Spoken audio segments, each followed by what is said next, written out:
Our story begins with a tempest and violent seas, and these events were being caused by a savage clash between a man and a dragon. Determined to strike the finishing blow, the man hurls his spear, which was wrapped in charms, toward the dragon. Surprisingly, that hit had been effective, and it managed to pierce the dragon's thick and unyielding skin.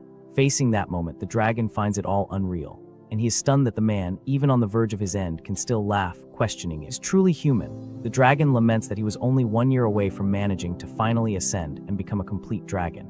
After all, he had lived as a spiritual entity for exactly 999 years. Curious, he is indignant that they brought talismans specifically made for hunting divine beasts, and with his last ounce of strength, he questions the reason for holding such a deep grudge against him.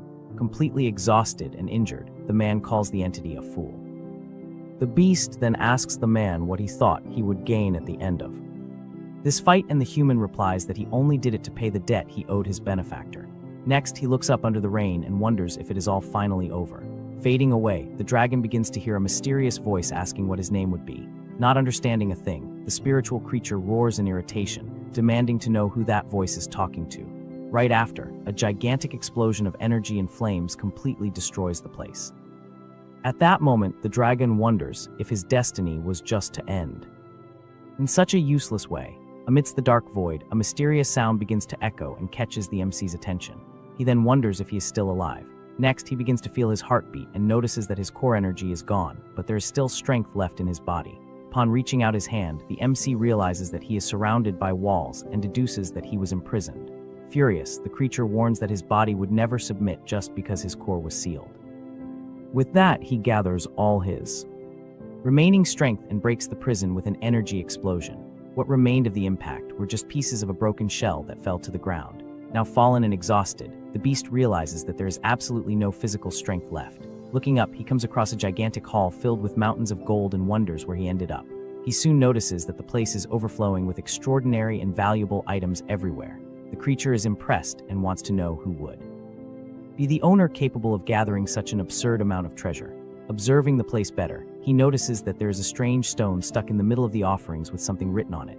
The engraved message talks about a child who never saw the light of the world and that they might never meet again. The text ends by wishing happiness, revealing that the large stone was actually a hatchling's tomb. Understanding the context, the beast wonders if that hole was made especially to raise a child. Feeling pity for the situation, he stretches out his arm, wondering if he should recite a prayer out of respect for the tomb. However, upon touching the stone, he notices that the texture of his own paw is very strange.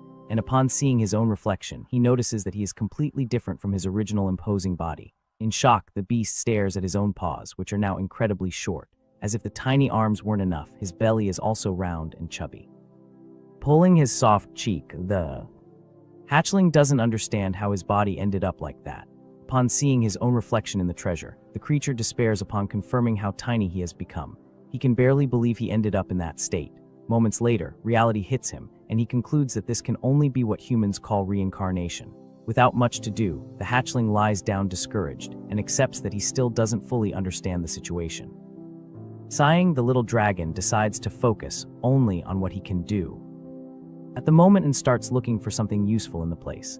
While digging through the piles of coins, he finds a cursed holy sword and thinks the owner had a peculiar taste. Next, he analyzes a shield capable of petrifying with a glance, but finds the item to be a huge cliché. He kicks an ancient jug and identifies a classic curse that causes eternal hunger. Climbing on a chest, he finds a potion that steals one's voice in exchange for legs and considers the effect far too weak.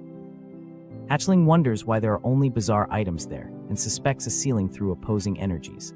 Suddenly, the creature notices a dark jewel buried in the middle of the golden treasure. Raising his head, he tries to figure out if that item ended up rolling down from somewhere higher. High above, a shining mountain of jewels catches all his attention. Shocked by the absurdity, the little dragon observes the literal mountain of accumulated riches. With his eyes shining with greed, he excitedly celebrates having hit the jackpot. Analyzing the small jewel in his paws, he realizes that the item carries a great power like that of a spiritual weapon. Besides that, the beast feels that the dark energy of the object is very similar to that of his past life. Without thinking twice, he grabs the jewel and decides that he needs to take the stone with him. However, when trying to pull the relic, he notices that it is stuck in a very annoying decorative piece. The little dragon uses his strength and feels that the item is starting to give in a bit. He keeps pulling with all his might, entirely focused on the task. but the effort ends up knocking the hatchling on his back onto the treasure, annoyed because the jewel stubbornly refuses to come out. The golden roots holding the stone begin to crack as he tries to pull just a little more. Suddenly, the piece finally comes loose, and the unexpected momentum throws his body backward, even falling from the top of the pile. He hugs the treasure in midair and promises he will never let it go. Unable to balance himself, the hatchling clumsily rolls downhill through the mountain of coins. After the painful fall, he rubs his head and laments that his old body wouldn't have even felt the impact. Despite being hurt, the creature is relieved to see that his precious treasure remains safe in his hands. At that moment, intense lightning begins to flash and take over the grand golden hall. Startled by the event, the little dragon quickly gets up as he feels a crushing pressure invading the environment. A blue rift appears, distorting space, revealing that a powerful entity is approaching from the other side. Faced with this threat, he doubts if even his old version would be able to win this fight. Even though he is tiny, he refuses to be intimidated and proudly declares that he is the lesser dragon of the divine black lineage. Meanwhile, the large portal stabilizes on the floor of the hall, bringing the mysterious presence inside. From within the flash of light, a huge golden claw steps firmly on the hall's floor. Right above, an imposing glowing blue eye analyzes the environment.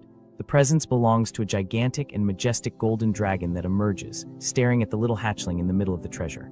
Without backing down, the MC prepares for the fight and asks if the giant is trying to suppress him with its aura. Full of determination, he guarantees that he is absolutely not going to lose. With that, the hatchling tries to let out a threatening roar using the image of his terrifying past, but ends up letting out just a cute squeak. The golden dragon is completely confused upon hearing that tiny noise. To make matters worse, the MC sneezes clumsily, making the giant wonder what that weird sound was. Looking closer, the visitor realizes that it is just a newborn baby. The golden beast slowly approaches and notices that the hatchling is terrified. Trembling while hugging his dark jewel, the little dragon hears the creature say that there is no reason to be afraid. At that moment, the giant's body begins to glow and change shape amidst the light. The dragon transforms into a woman who gently holds him, asking if that appearance pleases him more. The MC is surprised when the woman introduces herself as Christina, realizing that she is not a threat. Sitting on the treasure, she asks if he is okay and wants to know if the little guy has eaten anything yet. The hatchling's stomach growls loudly, and he brags that in the past he could go up to 1 entire month without eating anything. Christina notices the little one's hunger and gives a soft, understanding smile. Suddenly, the MC's body acts on its own, and he dashes toward her without understanding why. He tries to break with all his strength, feeling humiliated for not being able to control his own movements. Seeing the woman preparing something with magic, the hatchling understands that his new instincts are overpowering his reason and tries to maintain his posture. While she shakes a flask, he gets curious about what the woman is up to. Christina then reveals a glowing baby bottle ready for the infant. She carefully untaps the container, releasing the aroma into the air. The smell hits the hatchling's snout right away. With wide eyes, the little dragon realizes it's fresh milk. He swallows hard, fighting his own uncontrollable desire. When Christina offers the bottle, the MC hesitates and wonders if he really should accept it. Out of pride, he steps back a bit and thinks about rejecting the offer. Seeing the refusal, she starts taking the flask away and says she can't do anything. He doesn't want it. The hatchling panics when he sees that the woman is actually taking the food away. Without thinking twice, he lunges at the bottle and grabs it with all his might. The MC chugs the milk all at once while Christina comments that he really seemed famished. Drinking desperately, the little guy tries to keep his pride by thinking it's just ordinary milk. However, he becomes completely fascinated and wonders why it tastes so wonderful. The woman smiles and asks if it's yummy, leaving the hatchling satisfied but a bit embarrassed by the situation. She then stands up and calls the little one with an affectionate voice. Reaching out her hand, she asks the hatchling to go with her. Christina explains that outside there are far more delicious and fun things for him to experience for the first time. Even without fully understanding the words, the little dragon understands the invitation to follow her. Evaluating the situation, he concludes that she doesn't seem like a threat and that hall only had useless gold. Besides that, the MC accepts that this body's survival instincts are too strong for him to live alone. He grips his dark jewel firmly, assuring himself that his decision has nothing to do with the delicious milk. With no more resistance, the hatchling walks toward the woman, dragging his precious treasure. Christina welcomes the little one and picks him up in her arms very carefully. Snuggling the little dragon, she thanks him from the bottom of her heart for being alive and for having been born as her child. MC finds it a bit weird being then faint just for existing, but admits the feeling isn't bad. Looking at her gentle smile, he quickly notices a sad detail in the story. The real child she is talking about was that body's original soul, which is probably already faded away. At that moment, Christina notices the dark stone he is holding firmly in his paws. Curious, she asks if the item is a gift or if he wants her to keep it. The woman brings her face close to the hatchling affectionately, saying that a guardian shouldn't be depressed, and he understands the comfort. Completely charmed, she squeezes him tightly and melts, asking how someone so cute could be born. Walking toward the exit of the hall, Christina asks the little guy to take good care of her from now on. Looking over his shoulder at the large tomb, he thanks the original soul for having given up this new life. With respect, the MC wishes that the child finds peace on their next journey. Snuggled in her arms, he promises himself that this time, he won't meet his end in such a useless and powerless way. Focused on the future, he makes the decision to use absolutely everything within his reach. The main goal now is to get strong enough so that no one can ever hurt him again. Sometime later, the little dragon slowly opens his eyes as he feels the morning light in the luxurious room. Stretching out amidst the jewels on the soft bed, he lets out a long yawn to wake up. 1 month has passed since the encounter in the hall, and the little one sits on the bed, thinking it's time for his morning meditation. The MC recalls that at first he was quite confused with his new body, but little by little he got used to it. Concentrating with his jewel, he notices that this special body gathers energy directly into the heart naturally. When he saw Christina using spells, he quickly understood that in that world, magic flowed differently. Taking advantage of his biological edge, the hatchling focuses his energy to train only the lower point of his spiritual. Taking a deep breath in the open courtyard, he acknowledges that that place has the purest mana he has ever seen. The little dragon is quite satisfied to note that his newborn body has 0 impurities. However, his mood suddenly changes when he remembers the one thing that gets him totally annoyed. Right next to him, a tiny magical fairy flies back and forth tirelessly. Glaring at the light angrily, he complains about this weird watcher that keeps following him nonstop. The little creature floats right above his head, and the hatchling wonders if this thing never sleeps. He tries to shoo the fairy away with his paws, remembering that Christina summoned it out of pure worry before leaving. The MC gets frustrated swatting at the air since he can't do his physical training with the constant surveillance. To make matters worse, whenever he tries to sneak outside, the spirit gets in the way, blocking the path. Crossing his arms furiously, he complains that the fairy acts like a snitch and runs off to call his adoptive mother. Focusing his dark energy, the MC notices that his inner power keeps growing steadily. His eyes shine as he decides that it's already the perfect moment to test his skills at this new level. Teleportation magic is activated, making a little dragon vanish from the spot in the blink of an eye. However, the annoying fairy tags along, and he admits that it's still too early to deal with it, regretting that he can't solve this with a direct fight. Running away from the spirit, the hatchling understands that he needs to come up with a plan to get rid of this surveillance as soon as possible. To make things worse, he notices a major pronunciation problem when trying to speak, ending up just making cute noises. The hatchling sighs in frustration and concludes that this speech defect will only disappear when his body fully matures. Full of shame, the MC tells the fairy to stop imitating and praising him, feeling like he's going to pass out from sheer embarrassment. Suddenly, he stops being annoyed when he feels a powerful flow of mana approaching. Christina appears majestically amidst a bluish light, affectionately asking if the little guy behaved well. He responds with an adorable sound, while the woman excitedly announces that it's already mealtime. While she melts with affection, the little dragon thinks she only showed up there to guarantee his food. The woman decides to test something new and offers a piece of meat, asking if he doesn't want to switch up the milk menu a bit. Hatchling swallows the food with no trouble, leading his adoptive mother to praise his intelligence for understanding her so well. Full of himself, he justifies his smarts by remembering that he carries the soul of a 999-year-old divine beast. Happy with the result, the MC celebrates that his good boy act is working perfectly. The woman gets closer, asking if he wants a hug, but the hatchling mentally corrects her, saying he just wants the milk. Rubbing her face against the baby, she shows all her affection while he accepts the situation as a necessary chore. His adoptive mother's affectionate gaze overflows with genuine tenderness. Squeezing the little dragon in her arms, Christina declares with conviction that he is the most adorable being in the whole world. Right after, she realizes her own mistake and mentions that she completely forgot about the meal. Finally, the woman hands over the baby bottle, claiming it to be his favorite, confirming the baby's expectations. Nursing eagerly, he confesses to himself that incredible taste is the only reason to act so cute. During the meal, the hatchling looks away and notices his mother's behavior. He notices that Christina has the habit of sitting next to him to talk about how her day went. Reminiscing about the past, the warrior admits that he never liked listening to others talk since he had no friends in his previous life. Despite this, the little guy realizes that bending like that does her a lot of good. Listening to these stories allows him to see the woman relax and adopt a much calmer posture. Besides helping, he acknowledges that this chatter taught him the language and provided various valuable pieces of information about the world. Interrupting his thoughts, Christina affectionately calls him her baby with great excitement. Seeing the empty bottle, she asks if he drank it all, and the hatchling puffs out his chest, thinking he deserves the hospitality. Playfully, Christina warns that nothing is free and asks him to do a cute trick in exchange for the snack. The MC gets a pat on the head and is indignant that he lived 1 millennium as a divine beast and is now humiliating himself for milk. Going against his pride, he lets out a super cute squeak while mentally cursing the situation. So as not to feel so bad, the little guy justifies that it is a matter of honor to return the favor he just received. The woman completely melts at the cuteness, and the little dragon is relieved to have fulfilled his part of the deal. Smothered by her affection, he accepts his fate, recognizing that he cannot be ungrateful to the one who takes care of him.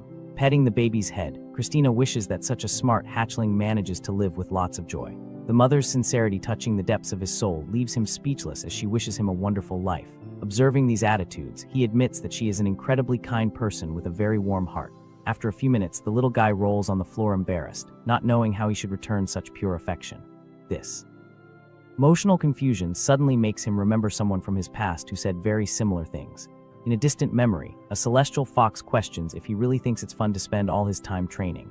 The white-haired woman wants to know if he is truly happy with this choice, but the warrior just stays silent. Annoyed by the lack of response, she calls him an idiot, receiving the excuse that their paths are different. Pointing her finger in his face, the fox counters that it is because of attitudes.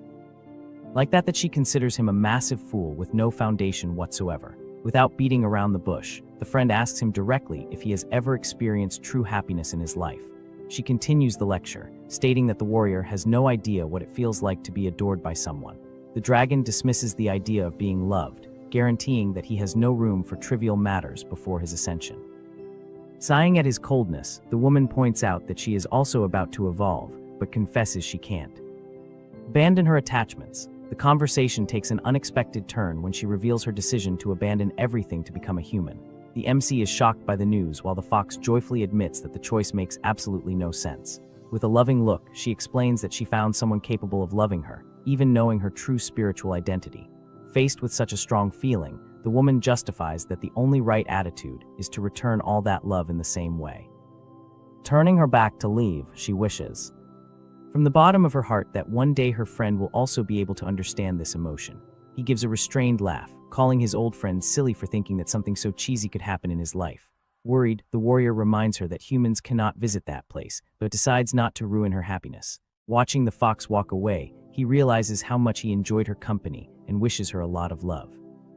The memory suddenly shifts, showing his friend with tears in her eyes as she questions the reason for that expression on his face. Annoyed by his grumbling, she demands that he speak properly or else say something mean like he always used to do. Running away, the fox tells her friend to live a good life while he retorts that he just wanted to be nice and gets insulted back. Thus, the memory of that loud farewell begins to fade from his mind. Focusing on the joyful expression she left behind, the MC privately gives thanks for the moments they shared. Back in the present, the little guy takes his first firm steps. Understanding the true meaning of returning affection, Christina enters the room carrying a bag and cheerfully asks if he waited nicely. The woman freezes mid-sentence upon seeing the baby standing. While he decides to use this milestone as a thank you, walking toward her adorably, the hatchling shows off all his growth very proudly. Confident in his attitude, he believes this independence will be enough for her to dismiss the annoying fairy. The plan spirals out of control when Christina collapses on the floor, crying leaving the little dragon in a panic. Without any warning, the adoptive mother quickly lunges at him, squeezing the hatchling in a crushing hug. Out of sheer love, she calls him cute, and he accepts that the fairy is going to stay there. Setting the baby on the floor, Christina calms down and mentions that she brought a very special gift. As she digs through the bag, the little guy builds up his expectations, hoping the surprise is food. The woman warns that it's something really easy to eat, even without having fully formed teeth, leaving the MC curious. Holding a large white egg, Christina surprises the hatchling by revealing she brought a phoenix as a gift. Pointing to the open bag on the floor, Christina states with great excitement that she brought a phoenix egg. The hatchling observes the item very carefully. Curious about the novelty, he remembers that the phoenix is the immortal bird that repeats the cycle of reincarnation, sounding similar to the vermilion bird of his era. Despite the similarity, the MC notes that imposing being from his past life didn't hatch from eggs. Putting his doubts aside, the little dragon walks all excitedly toward the bag on the floor, making happy squeaks. He leans on the leather edge with his short paws to peek at the options inside. With a bit of effort, the little guy manages to pull out a large, shiny yellowish egg. Christina watches the scene completely charmed as the baby settles down holding the heavy meal. Wasting no time, he bites the shell eagerly, celebrating his first solid meal. The surprise is immediate when he realizes that the dish's texture is quite soft and gives way easily. Shocked by the quality of the food, the MC excitedly confesses that the taste is incredibly delicious. The adoptive mother smiles in relief, explaining that it's a special delicacy baked in the flame of a red dragon. While devouring the juicy food, the hatchling notices that besides the incredible taste, you can also feel a faint fire mana. At that, Christina tells him to eat slowly, offering the magic bottle to wash down the snack. Sucking the drink eagerly, he listens to the woman say it's best to be careful with a newborn's sensitive stomach. The MC thinks that the food's soft texture makes the job of swallowing everything without issues a whole lot easier. Satisfied with the first one, he already approaches the bag, interested in the next dish. However, the little dragon notices that one of the items is incredibly red and hard to the touch. Realizing the difficulty, he decides to set the weird piece aside to eat later since he has several other easy options. Some time passes and the hatchling lies down with a full belly, letting out some relaxed grunts on the bedroom floor. Impressed by such a big appetite, Christina pets him, thinking she should have brought way more provisions. Tucking the baby in, she says she's going to fetch a few more treats and asks him to rest safely right there. As soon as he is left alone, the warrior lets out a heavy yawn, acknowledging that it will take a while to digest all of that. Sleep hits without any warning, closing his eyes completely amidst his laziness. Totally relaxed, the little dragon sleeps deeply in his fluffy basket. Hours later, his ears twitch slightly upon hearing the silence of the empty room. The MC slowly opens his eyes, waking up from his long nap. Giving a good stretch, the hatchling gets up, stretching his body inside the basket. A bit confused by the brightness, he sits up and mentally wonders if he really passed out. Looking around the giant room, the reincarnated warrior notices that he is still alone until he spots something different very close by. Surprised, the little guy notices that the food basket has overflowed and deduces that Christina dropped by while he was sleeping. His mouth watering, he thinks about eating just a little more since his stomach emptied quickly during his sleep. Convinced by his own excuse, the MC jumps out, believing that one more egg won't harm his progress at all. Midair, he swears to himself that the goal is solely to absorb the fire mana, and in no is a childish gluttony. The landing fails when his paws sink clumsily into the smooth surface of the chosen dish. Immediately, the little dragon freezes as he feels the familiar texture beneath his body. He looks down and realizes that he landed right on top of the one hard item he had rejected earlier. Viewing the situation as a personal challenge, the warrior channels his dark energy, thinking it's the perfect time to test his strength. Concentrating great power in his right paw, the hatchling lets out a sigh to focus. Entirely in a quick motion, he fires a direct attack charged with violent black mana against the shell. His claws hit the target dead-on, generating a strong impact that shakes the air around it. The collision creates a huge explosion of reddish light and dark lightning all over the room. The MC steps back in shock as the dust settles and reveals the food completely intact. Sitting on the floor, he indignantly questions how it is possible that not even a tiny scratch appeared on the surface. Frustrated with the shameful result, the warrior steps back a few paces, changing his stance. The hatchling leans forward seriously, understanding that he won't be able to break the food using just a simple attack. Complaining about having to go to such lengths against a baked meal, he condenses a massive sphere of pure black magic. Without weighing the consequences, the MC promises to unleash all his life force into that single definitive strike. The imposing aura of the great wolf from his past life majestically resurfaces in the shadows while the baby lets out a brave roar. A continuous laser of black energy descends with extreme violence, mercilessly crushing the egg. Panting from exhaustion after the grand technique, the little guy stretches to try and see the result through the smoke. Seeing the shell give way at the top, he celebrates the victory, exalting his own unreachable greatness. Excited to get his reward, the hatchling approaches, wanting to taste the delicacy that sucked up so much energy. Suddenly, the warrior freezes as he sees the cracks opening on their own in a very bizarre way. To his utter confusion, a tiny white creature jumps out from among the pieces, letting out a high-pitched noise. The MC is in shock, paralyzed, unable to process the absurdity of the scene. Right in the middle of the destroyed food, a tiny bird tilts its head and stares back at the baby. Sitting there unable to believe his eyes, the little dragon whispers that a bird just hatched from his dinner. The little creature chirps, happily overflowing with cuteness, oblivious to its attacker's crisis. Entering deep despair, the warrior holds his head, questioning the animal's existence since the shell gave off clear heat of something cooked. Analyzing the bird that is now rolling around, distracted, the hatchling notices that the energy coming from it is extremely unusual. He squints, remembering the desperate attack he fired moments before to open the food. The little bird gains a special glow around its body, showing a perfect mixture of fire, mana, and dark power. The warrior shockingly concludes that his destructive blast wasn't contained, but rather sucked up by the parasite that was sleeping inside. Devastated, the MC falls face first onto the floor, lamenting that all the cultivation he saved up in his heart vanished because of that critter. Oblivious to the morning, the little bird happily hops toward him, receiving mental scoldings for the stolen effort. The bird affectionately rubs against the baby dragon's face, who complains about the incomprehensible noise of the unwanted visitor. Not caring about the host's terrible mood, the newborn insists on cuddling, seeking body heat. The hatchling finds his clingy attitude weird and asks in annoyance if every phoenix is born this audacious. Suddenly, a biological memory from his vast knowledge strikes the warrior's mind, putting him on high alert. He remembers a famous phenomenon in nature where a baby recognizes the first living being it sees as its parental figure. Knowing a pattern of the winged divine beasts from the past well, the little dragon makes the decision to test this dangerous theory in practice. He takes a few slow steps to the side, and the bird follows without hesitating, forcing the baby to pick up speed until he starts running desperately.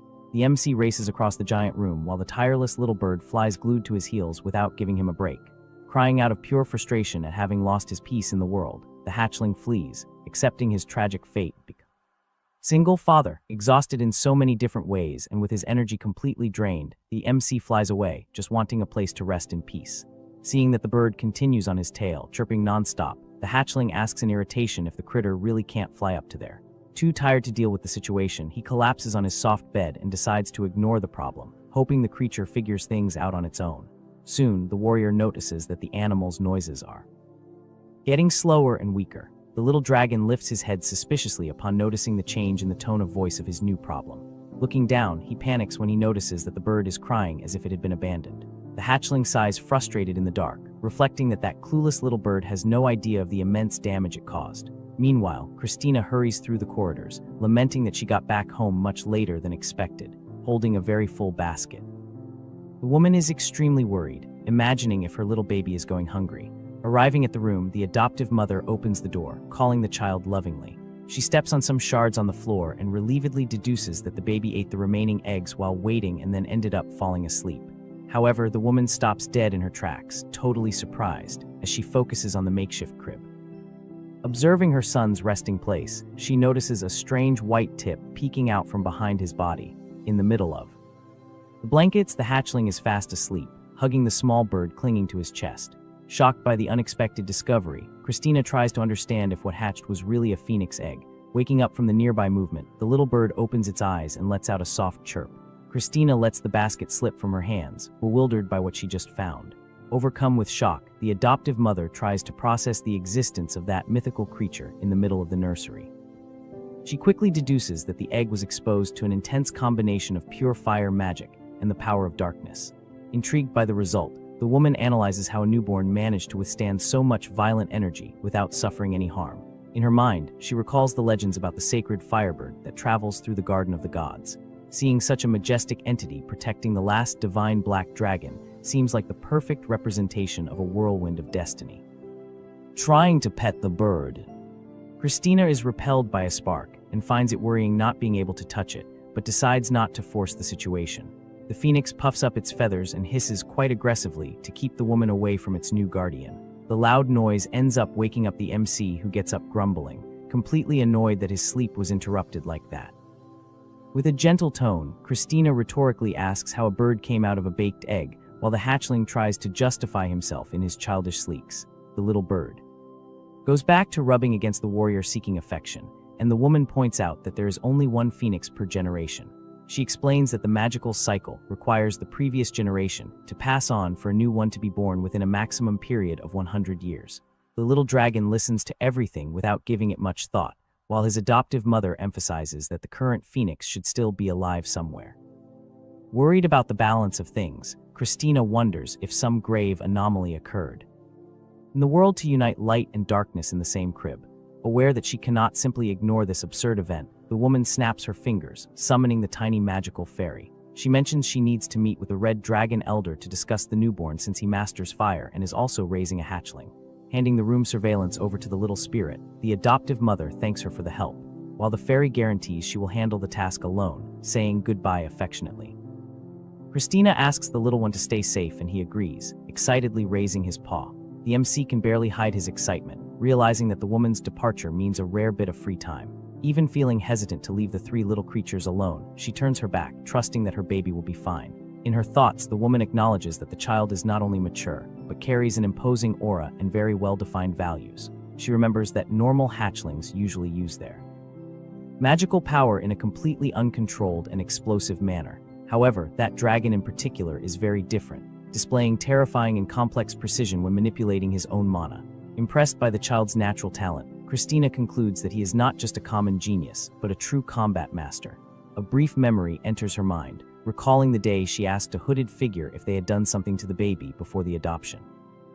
Brushing aside any uncertainty, the woman states to herself that the boy's origin or mysterious nature doesn't matter.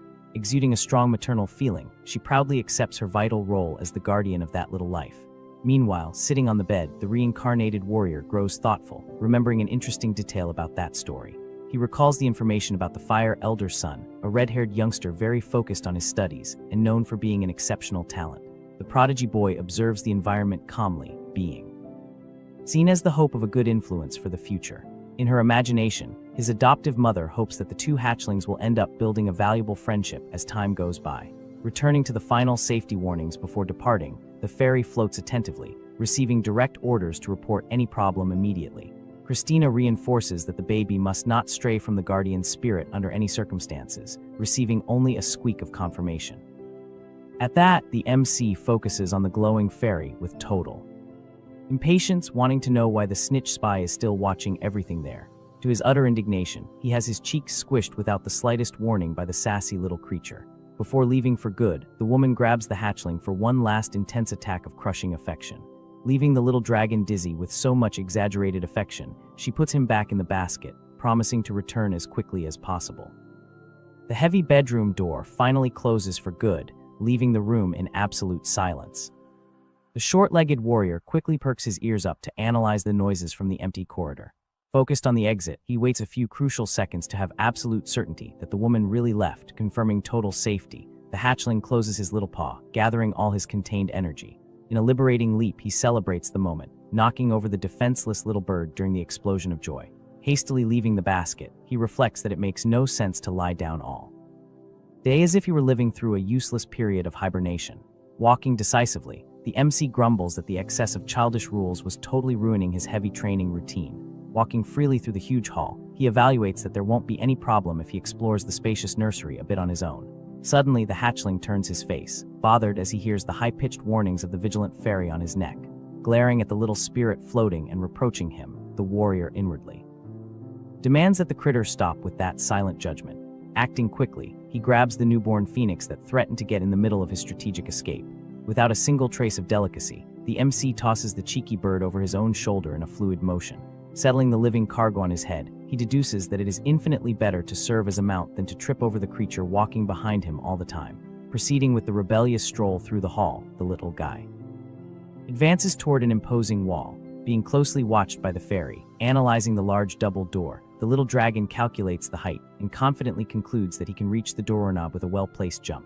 The warrior bends his short legs and lowers his torso, totally focused on putting his little escape plan into action.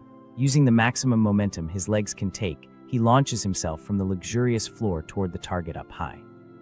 Midair, the MC extends his claws, feeling the imminent victory of finally opening that door. Upon forcing the metal door knob down, he hears the locked click and immediately understands that the exit was perfectly locked as a precaution. Returning defeated to the floor, the hatchling locks eyes with the fairy and understands exactly why the spy watched his attempt so calmly.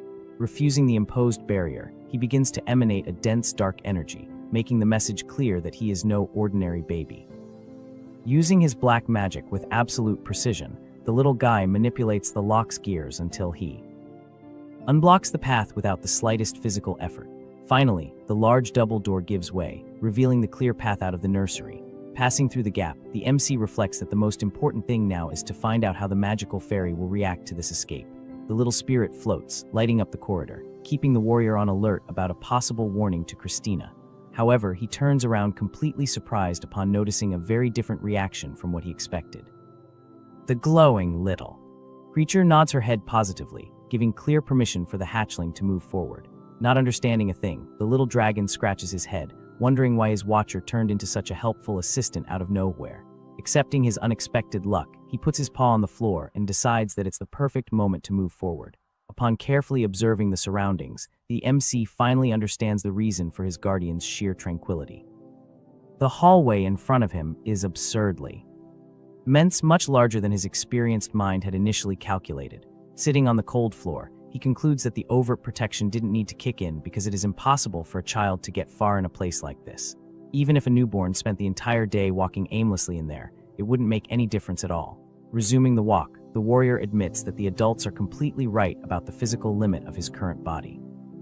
Very sincerely, he acknowledges that walking on these short legs wouldn't cover almost anything of the long route. Confident in his plan, the hatchling concentrates his dark mana and is thankful he prepared in advance for this situation. He wraps his own body in pure magical energy, remembering exactly the flow of power that Christina used in the teleportation spell. Feeling the magic of the entire layer around him, the warrior controls the dense energy as if it were an extension of his own limbs. The little spirit shines intensely as she watches the baby, who is already searching with his eyes for what his next destination will be. Staring at the fairy, the MC silently warns that it's no use trying to rat out his escape. Now, in an agile movement, he pushes off with his hind paws, asserting that the spy took too long to take action. The little dragon shouts the spell's command and vanishes from the hallway, leaving only a trail of electricity on the floor. In the blink of an eye, the hatchling materializes in the air over a vast mountainous valley. Bathed in sunlight, looking at the green immensity for the first time, he is charmed to see that this is the true look of the outside world. He reflects that the peaceful landscape proves how different that new world is from the cruel reality of his past life. But his poetic admiration is brutally interrupted as soon as gravity kicks in and his chubby body begins to plummet from the sky. The baby phoenix flaps its wings in despair, trying to hold its friend, who ironically thanks it for the useless effort, with no way to prevent the disaster. The MC hits the soft dirt ground, creating a small impact crater. Fallen and sore, he grumbles that the teleportation was too low for him to manage to open his wings and glide safely. The fairy flies back and forth, terrified by the fall, leaving the warrior annoyed by such an exaggerated freakout. Covered in dust, the hatchling wonders why the spell seemed like such a simple and natural thing in Christina's hands. Soon, his analytical mind kicks into gear, noticing a major miscalculation regarding that layer's defenses. The magical spy floats with her head down, confirming the suspicion that his adoptive mother would never leave just one watcher if it were that easy to run away. Faced with a small group lost in the middle of nowhere, the little dragon swallows hard, wondering if he can still fix this massive mess. Christina made it look so easy. She looked confused and said, "Is this really that surprising?" Then Christina suddenly paused for a second and said, "Wait, come to think of it, if every hatchling could teleport." The tiny hatchling was staring at everyone with innocent and precious eyes, almost like it didn't even understand how shocking this situation really was. On the other side, we see the magical spy looking completely confused. She quietly says, "There's no way, she wouldn't have left only one firefly guard to watch me." The magical spy slowly starts crying, showing just how serious the situation had become. The scene shifts, and our MC tries to calm everyone down. "Don't worry, everything is still under control, right?" We see all of them together, moving forward carefully, but even then our MC looked extremely stressed. He quietly mutters, Why did this happen?" Then suddenly he freezes. "I think I forgot something." The magical spy immediately reacts. "What?" She looks at him nervously and replies, "I already used too much magic, I can't hide myself anymore." Hearing this makes our MC even more stressed. Watching him panic so much, the cargo bird slowly walks closer and says, "Overthinking won't solve anything. Tell me what's wrong, why are you so quiet?" Our MC gently rubs Cargo's head and forces a smile. "Don't worry, let's just relax, I'm fine." Hearing that made Cargo feel really happy and loved. But deep inside, our MC was still worried. He starts thinking to himself. We see all of them slowly moving deeper into the forest.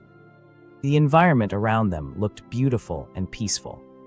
Suddenly, our MC and Cargo notice a line of ants walking through the middle of the path. Since our MC was still technically a baby dragon, he starts watching those ants curiously and lovingly, wondering what they were actually doing. The scene then shows our heroes walking beside a river, while their reflections shine beautifully in the water like mirrors. Honestly, it was a wonderful scene. Then we see them crossing the river from above, using a giant tree branch. The group keeps moving forward while having fun together. Sometimes they jump out from the tall grass, sometimes they run around freely, and sometimes they just stop to observe the surroundings. Then our MC climbs a tree to scout the area. I climbed this tree to scout the surroundings. And I think that place over there is... Suddenly his eyes widen. That's Christina's lair. Then we are finally shown the lair itself. The place looked absolutely breathtaking. Our MC stares at it in complete amazement and says, "So this is what a lair looks like from the outside. This is incredible." Massive amounts of mana were surrounding the entire area. It almost looked like the lair and the land itself had become one single entity. After staring at it for a while, our MC quietly says, "I think I've seen enough." He decides it's finally time to return. Then he starts overthinking again. I might have teleported here by accident, but at least I didn't lose my guard while wandering around. Then another thought comes into his mind. If I show off my talent for teleportation magic, and if I show how wise and careful I can be, maybe Christina will praise me. Maybe she can help me become even stronger. I have to show her this ability. I also want to see her reaction.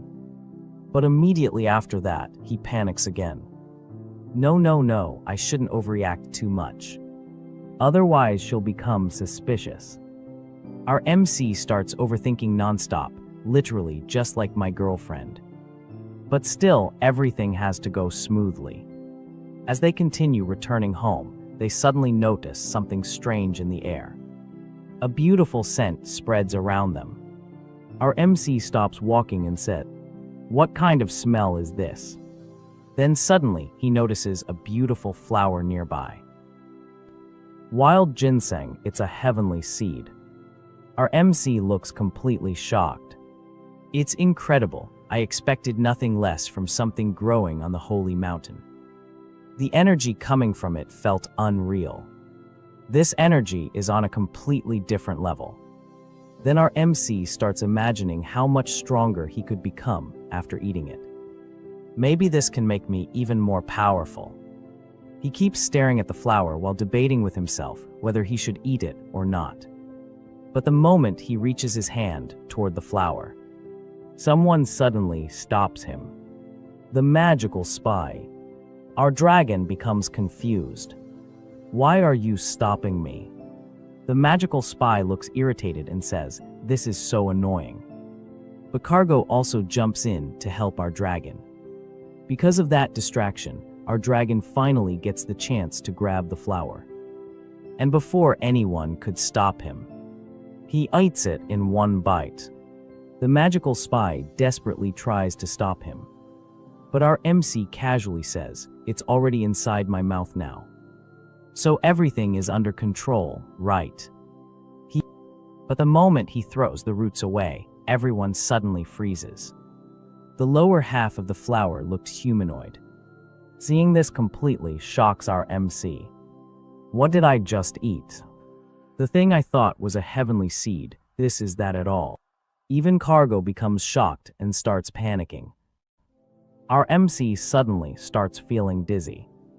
Damn it, what is this? This isn't the heavenly seed I expected. At this rate, I'm going to pass out. This is bad. Then slowly, his eyes begin closing. Suddenly, a mysterious aura surrounds our dragon completely. Then we see a human figure slowly walking toward him. A strange aura appears all around the area. Cargo and the magical spy are completely confused about what is happening. The mysterious man uses his power to lift our MC into the air using the aura. Then he takes out another seed from his pocket. He releases it into the air, and our dragon ends up swallowing it.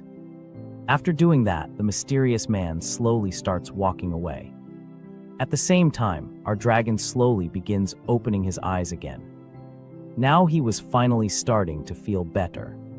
Our MC tries his best to see the man's face clearly.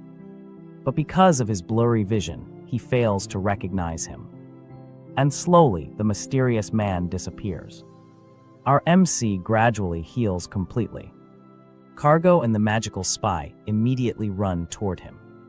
"What happened? Are you okay?" Our MC slowly replies, "Yeah, I'm fine. But give me a little time, I need some rest." "Don't cry, I'm okay." Suddenly, the scene shifts once again. Christina comes to meet a dragon. After that, we see Christina. She is saying it's been a while, and she was saying all this to a dragon. The dragon was looking very dangerous. His body was covered with a golden aura. The dragon says, "Indeed, it's been quite some time." This is none other than the head of the golden dragons. He says an unannounced visit like this. He says the fact that he allowed such a breach of etiquette. He smiles and says, "Means he already knows whether I'll accept his proposal, doesn't it?" he says, "So I can only hope that his business here," he says, "is worth my time," and again smiles.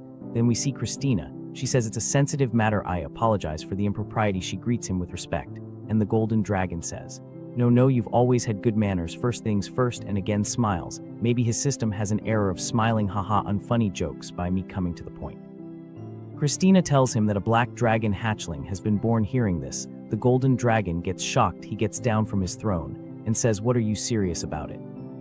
Christina bows her head and says, "I haven't yet reported it to the Lord." Head says, "Then why come to me first?" She says the child is still young, he is cute, and needs time to grow, also to gain all kinds of experience, and to develop his own sense of self. We see our cutie dragon. Suddenly the head says, "So in the meantime, I hope you'll be a source of strength for the child." She mentions and keep Laura Issa from interfering. Head says he deserves all this too. Christina tells that child carries within him, "Are you aware that he revived a new phoenix?" After hearing this, he gets shocked again and asks a phoenix, "This generation's shouldn't be gone yet." Christina says this is precisely what makes it so extraordinary. Head angrily slams his hand and says if the Lord learns of this, he'll brainwash the child and bend him to his will without a second thought, and even without that, if he decides the child is a threat to him, it's obvious he'll try to kill him. And yet the eldest son of the gold dragons throws a tantrum so carelessly that the more I think about it, the cleverer you are, Darwin, elder of the gold dragons. You came knowing I wouldn't refuse this proposal, didn't you? Christina says, "I thought, or I simply trusted that you would make the wise choice." He says, "Indeed, coming to me first in particular was a shrewd move." She says, as the sole heir of the dark lineage, if he becomes the firstborn, he won't just be a son, he'll be an elder. It wouldn't hurt to build ties between him and my own child, who will become an elder of this clan. I'll send my son to Rai before long. I'll make sure he passes on everything from his successor's education to that child as well. She knew he does not agree with her, but she said, "I am deeply grateful, Elder Passias, then I shall take my leave first." He says, "Yes, that was a very good conversation." While leaving, she says, "That arrogant lord." I can already imagine the look on his face when he realizes there are things that won't go his way. She is shown coming again. She gets ready to fly. She had even taken out her wings. She thinks, "Though you're no different, Passias. There are things that won't go your way either." Passias' sole heir prediction, she gets worried, and there are many thoughts in her mind. She says, "I've heard he's been at odds with Passias, so this meeting will surely be good for prediction as well." She feels it's been a lot of time, now she should go home again, and she says, "Yes, I should get back to the child." As soon as these thoughts come in her mind, she says, "I hope he isn't crying." She thinks a lot more and more now that I think about it. I hope he isn't crying from hunger, or I hope I'll be fine already missing him. I need to go fast. But I will have to take something to eat for him. I should at least bring something back. Just then the spy sends her dangerous signals, Hearing this, she gets scared. No, why these signals? An emergency, I have to quickly go to my children. Christina gets very panicked and flies with speed and uses her teleportation power to go near them and sees our dragon is in the middle of the way. Seeing this, she gets scared. She rushes towards them. Our bird, seeing her, runs to her. She says, you both were in the room right then. How did you both come here? And says, why are you two in the lair room? What on earth happened? Our spy tells her everything. He had eaten this, she says. Mandrake, he ate this whole. You're saying that? She says mandrake is a dangerous herb on its own under any circumstances. On top of that, the plants and animals here are saturated with dragon mana. And yet a child barely a month old went and caught a mandrake that's been growing for hundreds of years. She says, I can feel the scent. That scent, so that's what happened. Riz young, but the most gifted among the young dragons. Since she's Rune's daughter, the child's existence being exposed isn't ideal. But the child survived because of it. So I suppose I should call this a blessing. She was happy that nothing much happened to her child. She hugs him and says, this is my fault. I thought Rai alone would be enough, since a hatchling couldn't possibly leave the lair. She says it's already astonishing that such a young hatchling attempted teleportation magic and succeeded. This is a very big thing. Because of this, he could have lost his life. And after breaking free, the first thing he does is chew on a mandrake. This is going to trouble me a lot. Yeah, it's true, he's going to be quite the troublemaker. Then our hatchling makes a sound. Hearing this, she says, that voice, what? Christina. He was shocked that now she would scold him, but she says, little one, are you feeling better now? I'm sorry, I should have been more careful saying this. She kisses him tightly. Quite the scare, wasn't it? Well, I suppose that's only natural. I do care about you so much. She was crying and apologized for leaving him alone. He was confused. I'm sorry for acting on my own. There were tears in her eyes. Let's head back, for now your body took a lot of damage. She takes our bird on her hand too and goes to her home. Right here, this shifts and we are inside the house. Christina was trying to heal him properly. Internal injuries on top of a total mess of energy. Still, you're alive, so I suppose that's what matters. Our hatchling says, no matter how familiar the appearance or the scent, I know now that this is a completely different world. I'll need to be more careful from now on. At least all that training I've done has paid off. Well, reflection can come later. He says, for now I should absorb all this energy that came into me. Just then, a bzzzt sound comes. Our bird comes there. The dragon says, what's this? Did something happened? Our bird does not stop. He keeps crying. Our hatchling tells him to stop and be quiet. Our hatchling says he just isn't stopping crying. He comforts him and says, nothing happened to me, don't cry. It was just an upset stomach. At most only then the bird stops crying. Even though it wasn't their own ordeal, everyone cares for our hatchling, so he gets confused because he had not experienced all this in his last life. Is there really someone who would rejoice and grieve for me like it was theirs? Even if there had been in my past life, I probably never would have noticed how precious that was. Either way, it's not a bad feeling. Just then he feels light. He says, what's this light? He sees the same energetic light is on the bird's cheeks too. He gets confused that what is this now, and what else could this be? Is this purification energy? Our hatchling becomes confused about what this actually is, then thinks about eating it and says, I knew it, the water acts as an antidote to the poison. And after saying that, our little dragon becomes very happy. After that, he looks at his hands and says, on top of that, fire energy has seeped into my core. His hands and body slowly begin healing, and now he starts feeling much better. But then his eyes fall downward, and he sees the little guy. Our little one is still sad for the dragon and is making PPP sounds while looking at our hatchling. Our dragon feels a little irritated, but suddenly showers him with love and says, he's a lot more useful than I thought, isn't he? He pampers him lovingly, and our bird becomes happy. You know how people say that when someone who has been searching for love finally receives it, it feels like heaven. Then the scene shifts and we see our Christina. She walks toward them and says, you're awake, did you rest well? Hearing this, our cute little hatchling looks lovingly toward Christina. She says, you look fine right now, but that must have been a huge scare, right? She picks him up in her arms and says, it only made you sick because you are still a small and young hatchling. Once you grow up just a little bit, something like a mandragora will be nothing to you.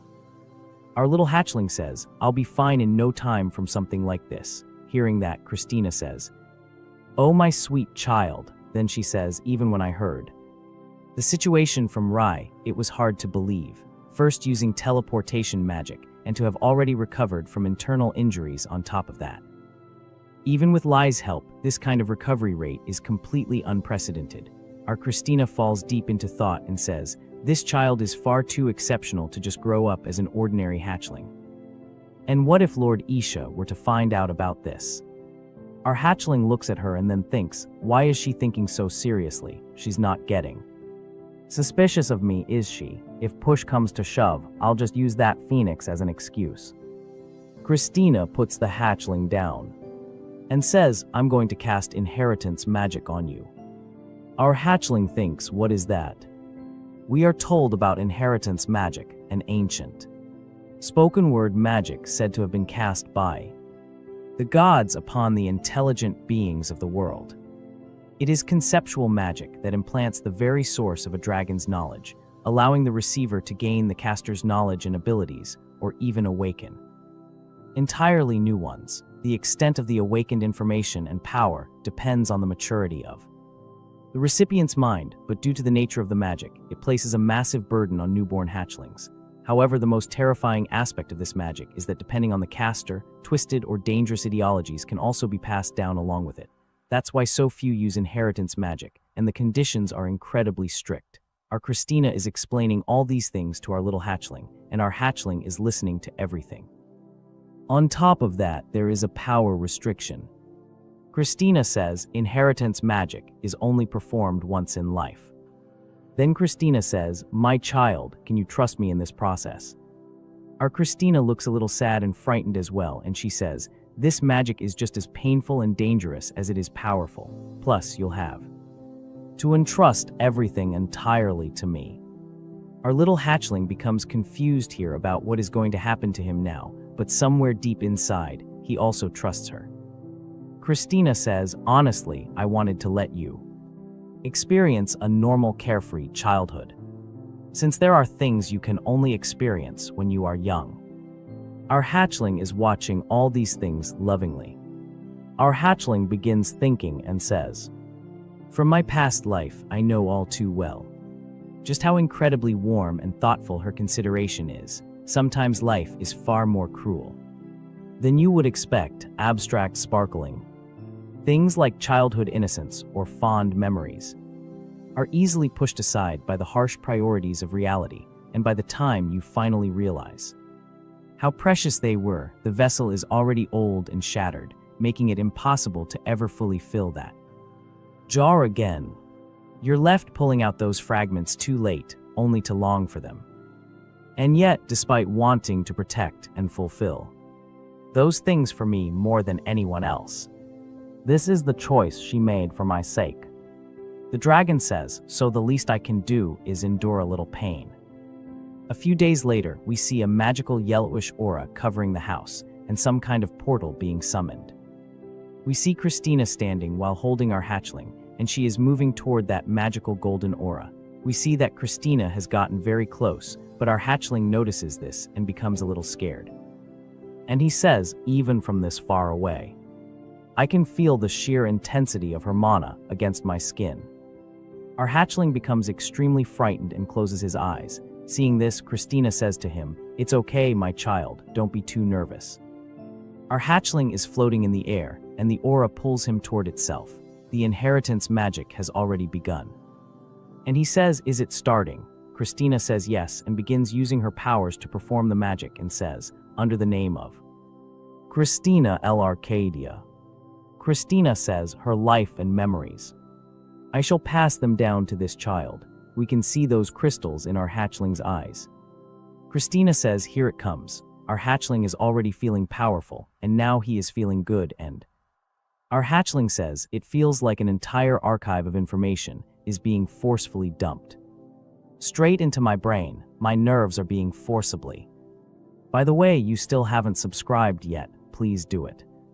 Coming back to the point, expanded to process the flood of knowledge. It hurts like hell, but I have to endure it if I can just push through this. All the power and knowledge will be mine. Just a little more, come on, come on. He says, give me everything. Everything had completely changed. A powerful golden dragon aura was emerging from his entire body, from our hatchling's body. His eyes were now covered with a golden aura. Then we see Christina beginning to walk toward him. And she asks him, "My child, are you fine?" But suddenly our hatchling collapses unconscious. Seeing this, Christina runs toward him and says, "My child, what happened?"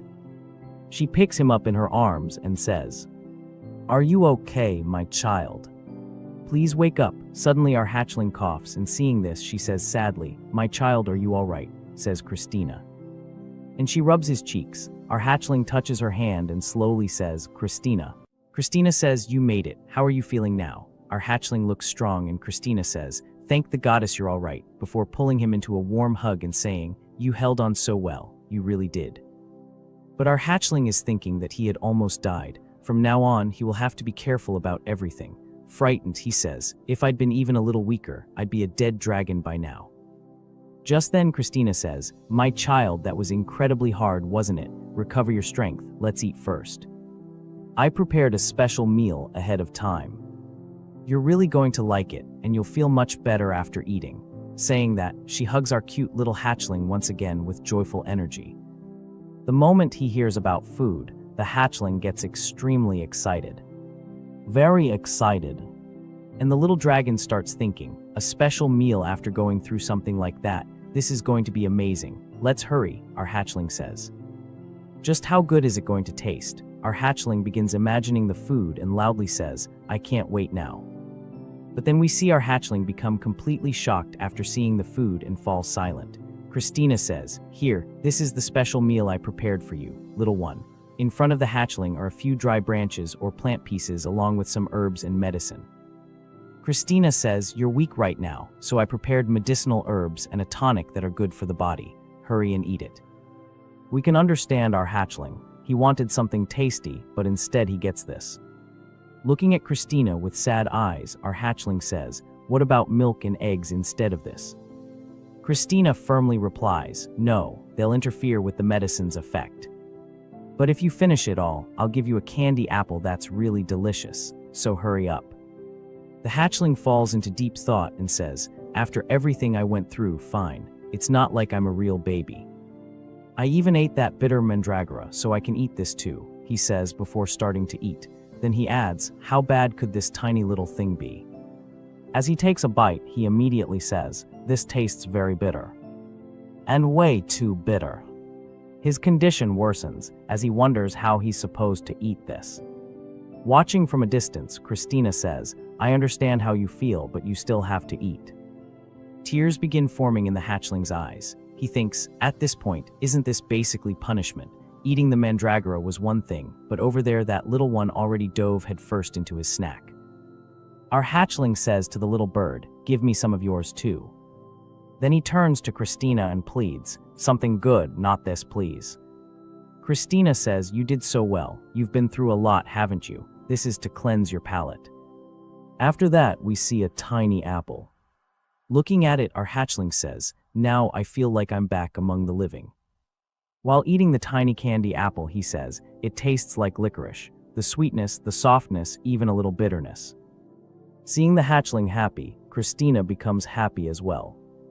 Meanwhile, while looking at our hatchling, Christina thinks, "I was worried I might have misjudged this child. I felt so anxious, but there's nothing wrong at all. What a genuine relief." On the other side, the bird comes hoping to get some candy too, but our hatchling finishes it all before the bird gets any. Then Christina says, By the way, a guest will be arriving soon. Be prepared and don't be scared." As she says this, Christina looks very happy. However, she adds, "Just don't reveal too much of your power to this child." Hearing that, our hatchling becomes confused and asks, "A child, another hatchling?" Christina says, "For a hatchling barely over a month old to accept an inheritance spell so perfectly, that's truly something extraordinary. He might become unnecessarily suspicious of you." The hatchling remains confused. Christina says, "Wait, let me tell you about that child. That child's name is Perdition, the future elder of the Red Dragon clan." The hatchling listens excitedly and thinks, "Oh, really?" Suddenly, the system appears before the hatchling and provides all of Perdition's details. His name, species, attributes, and everything else becomes visible. His attribute is fire, and his age is shown as 745 years. A special note states, sole heir to the elder of the red dragons. After losing one parent, he has been refining his qualities to become an exemplary elder, constantly suppressing his innate emotions. Seeing all this, our hatchling becomes slightly troubled and says, "This is the inheritance magic."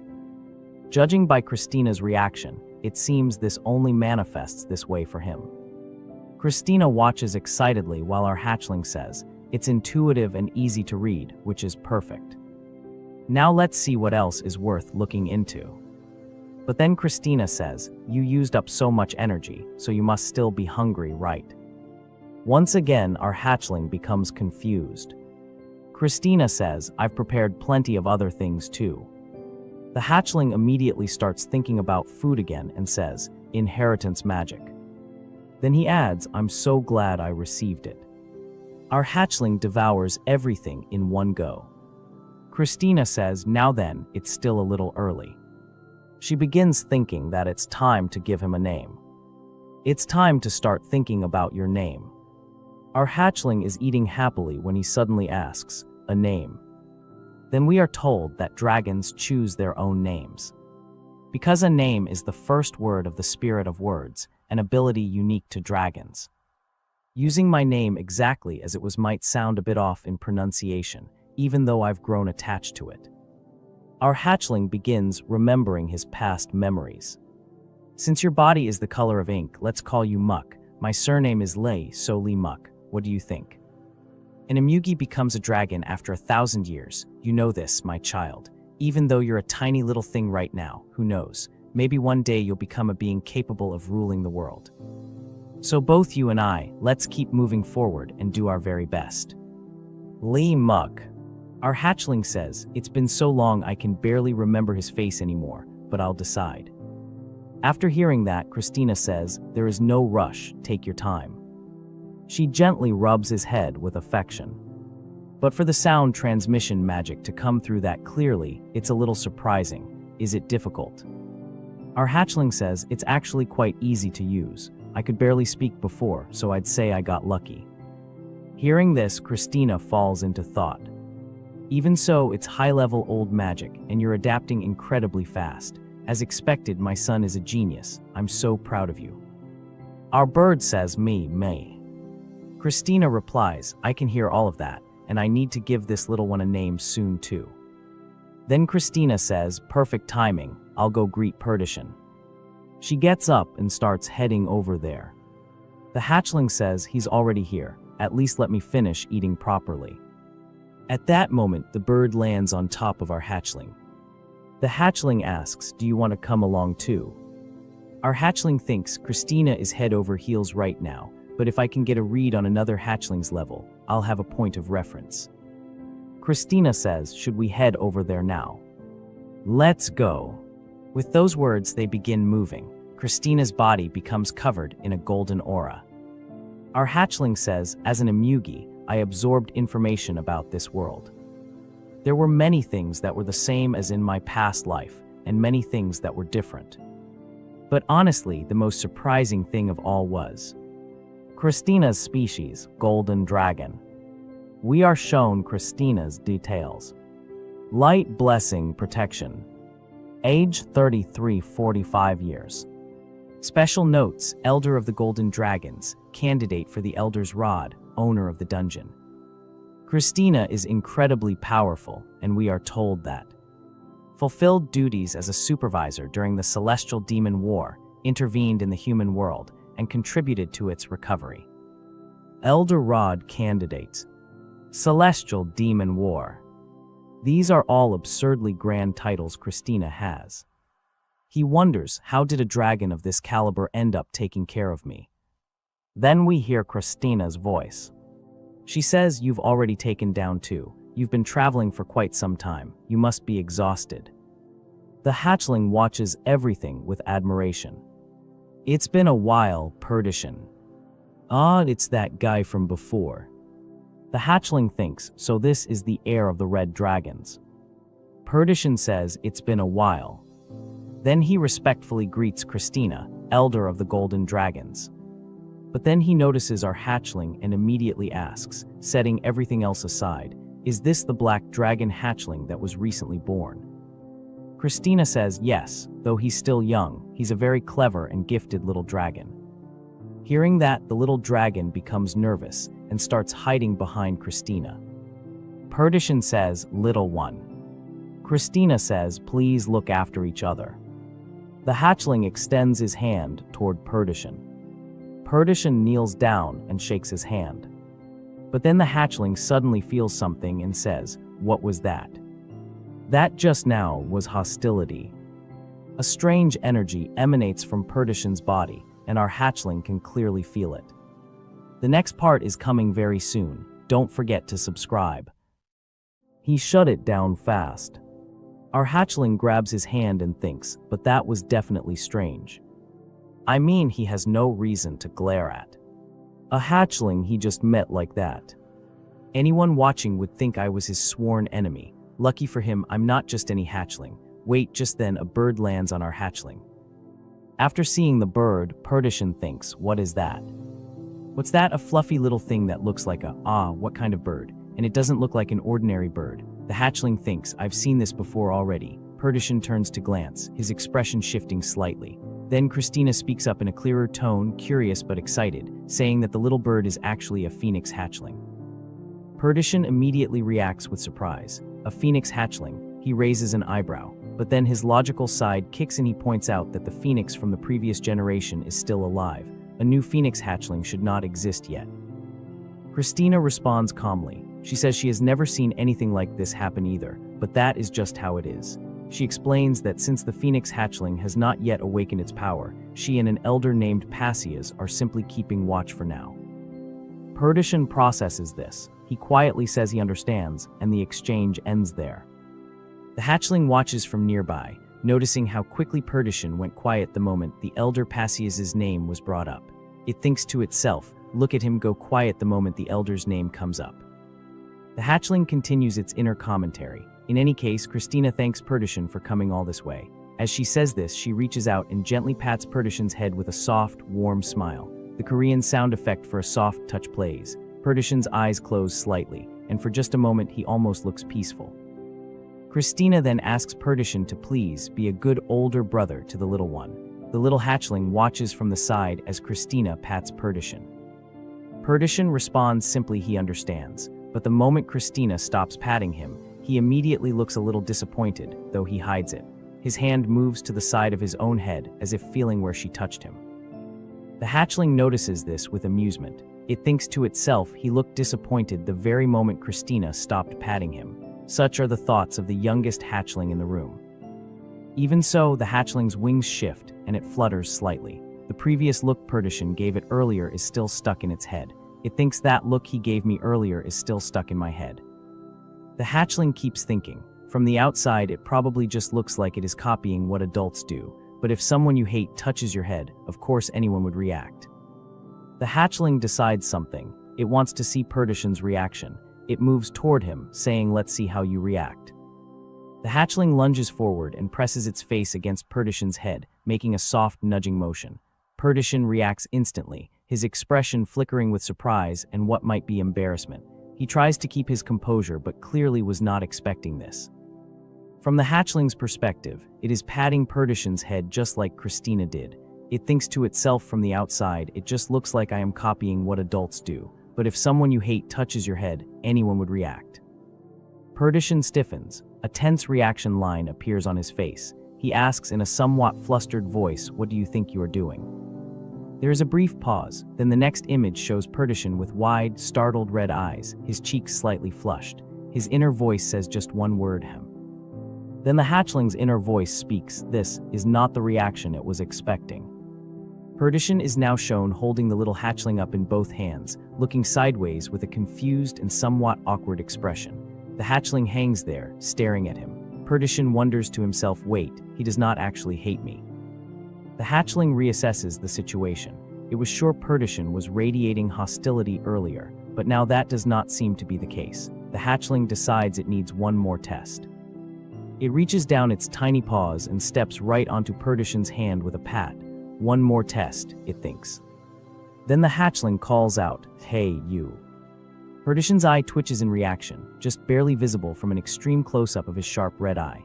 A quick shock line appears. The image then shows the hatchling springing upward with stars in its eyes, fully happy and energetic, reaching out both paws. The hatchling calls out, "What do you think you're before it can finish?" Perdition scoops the hatchling up. The hatchling makes a squeaky KY sound. Perdition is now holding the hatchling close, almost cradling it with a slightly flustered face. The hatchling is smashed against his chest. Perdition's inner voice speaks. How about this? The hatchling internally panics. It was ready to face the floor. Then Christina's voice comes in from nearby. She asks if the two of them are okay. She appears in a bright golden glow, looking both concerned and a little flustered herself. Christina apologizes, explaining that the little one is just really excited to finally have an older brother. The hatchling stares up at Perdition's face from close range. Then it thinks the narration cuts off there. Perdition asks carefully, almost quietly, "Are you hurt?" The image shows him from a side angle, eyes closed, holding the hatchling gently. He looks calm. The hatchling hangs in his arms, looking slightly stunned, a tiny tear at the corner of its eye. The hatchling thinks he protected me. It then catches a close-up of Perdition's eye. It flashes briefly with something. The hatchling says aloud, trying to gather itself, "Thank you for catching." Perdition reacts immediately, now shown in a chibi style, small and expressive, looking flustered and embarrassed, ears going red. The hatchling also appears in chibi form, surprised beside him. Perdition quickly stammers out, "Are you all right?" Then his expression shifts again, going dark with embarrassment. The background turns a moody blue-gray. He stares to the side. He simply says, "Forget it," and then, "Get off me." The hatchling, watching him, thinks to itself, acting all cold when he was worried just a second ago. The hatchling steps off Perdition's hand and lands on the ground. It thinks, forget the hostility. He is just embarrassed. Is he someone who can't be honest with his own feelings at his age? The hatchling pauses, reconsidering. It thinks, well, it is not like I do not understand his background. It looks up at Perdition with soft pink red eyes and says quietly, "You." Perdition, now back in his regular style, stands nearby and speaks. He says the hatchling is still too young to process information properly, but he continues, it should not be doing things like that to just anyone. He looks away, clearly trying to hide the fact that he does not mind. The hatchling watches him and thinks she looks happy, and then its own thought follows and a little charmed, he is so tiny. Christina, smiling softly, responds Perdition was tiny once too, though he was a little bigger than this little one when he was small. Perdition replies flatly, was he cannot picture that. Christina laughs gently and says it was so long ago, of course he would not remember. She continues warmly, I do not see you often, but I remember it very well. Her expression glows with a fond smile as she recalls you were such a sweet child. The scene widens and shows Perdition as a tiny red baby dragon hatchling wrapped in white fabric, sleeping among flowers. He had reddish-orange scales and small horns, looking completely peaceful and innocent. Perdition is now back in his regular form, standing in a bright hallway with Christina. She says she does not see him often. Then her speech bubble begins, but I. The following image shows Christina glowing with a soft starlight aura. She finishes her thought with a warm grin, but I remember it very well. The hatchling watches from nearby, and a familiar sound begins, a low rumbling, like a growl or a distant roll of thunder. The hatchling thinks this feeling. The sound appears again, a rolling green-tinted rumble. The hatchling's eye narrows in recognition. Then it thinks, there it is again. The low rumbling continues across multiple frames, shown as green glowing Korean sound effects moving through the air and echoing around the room, past Perdition and Christina. The hatchling looks toward the source. It says quietly, Q. Then it throws its head back in frustration, covering its face with its paws. A blue background of wavy lines appears behind it as it lets out a sound of distress. The hatchling thinks, I know this is a side effect of running out of mana. The next image shows the hatchling rolled over onto its back, surrounded by several more versions of itself in different poses, all eating, all round-bellied. The hatchling wonders, but my stomach is still empty even after eating that much. What kind of stomach is this?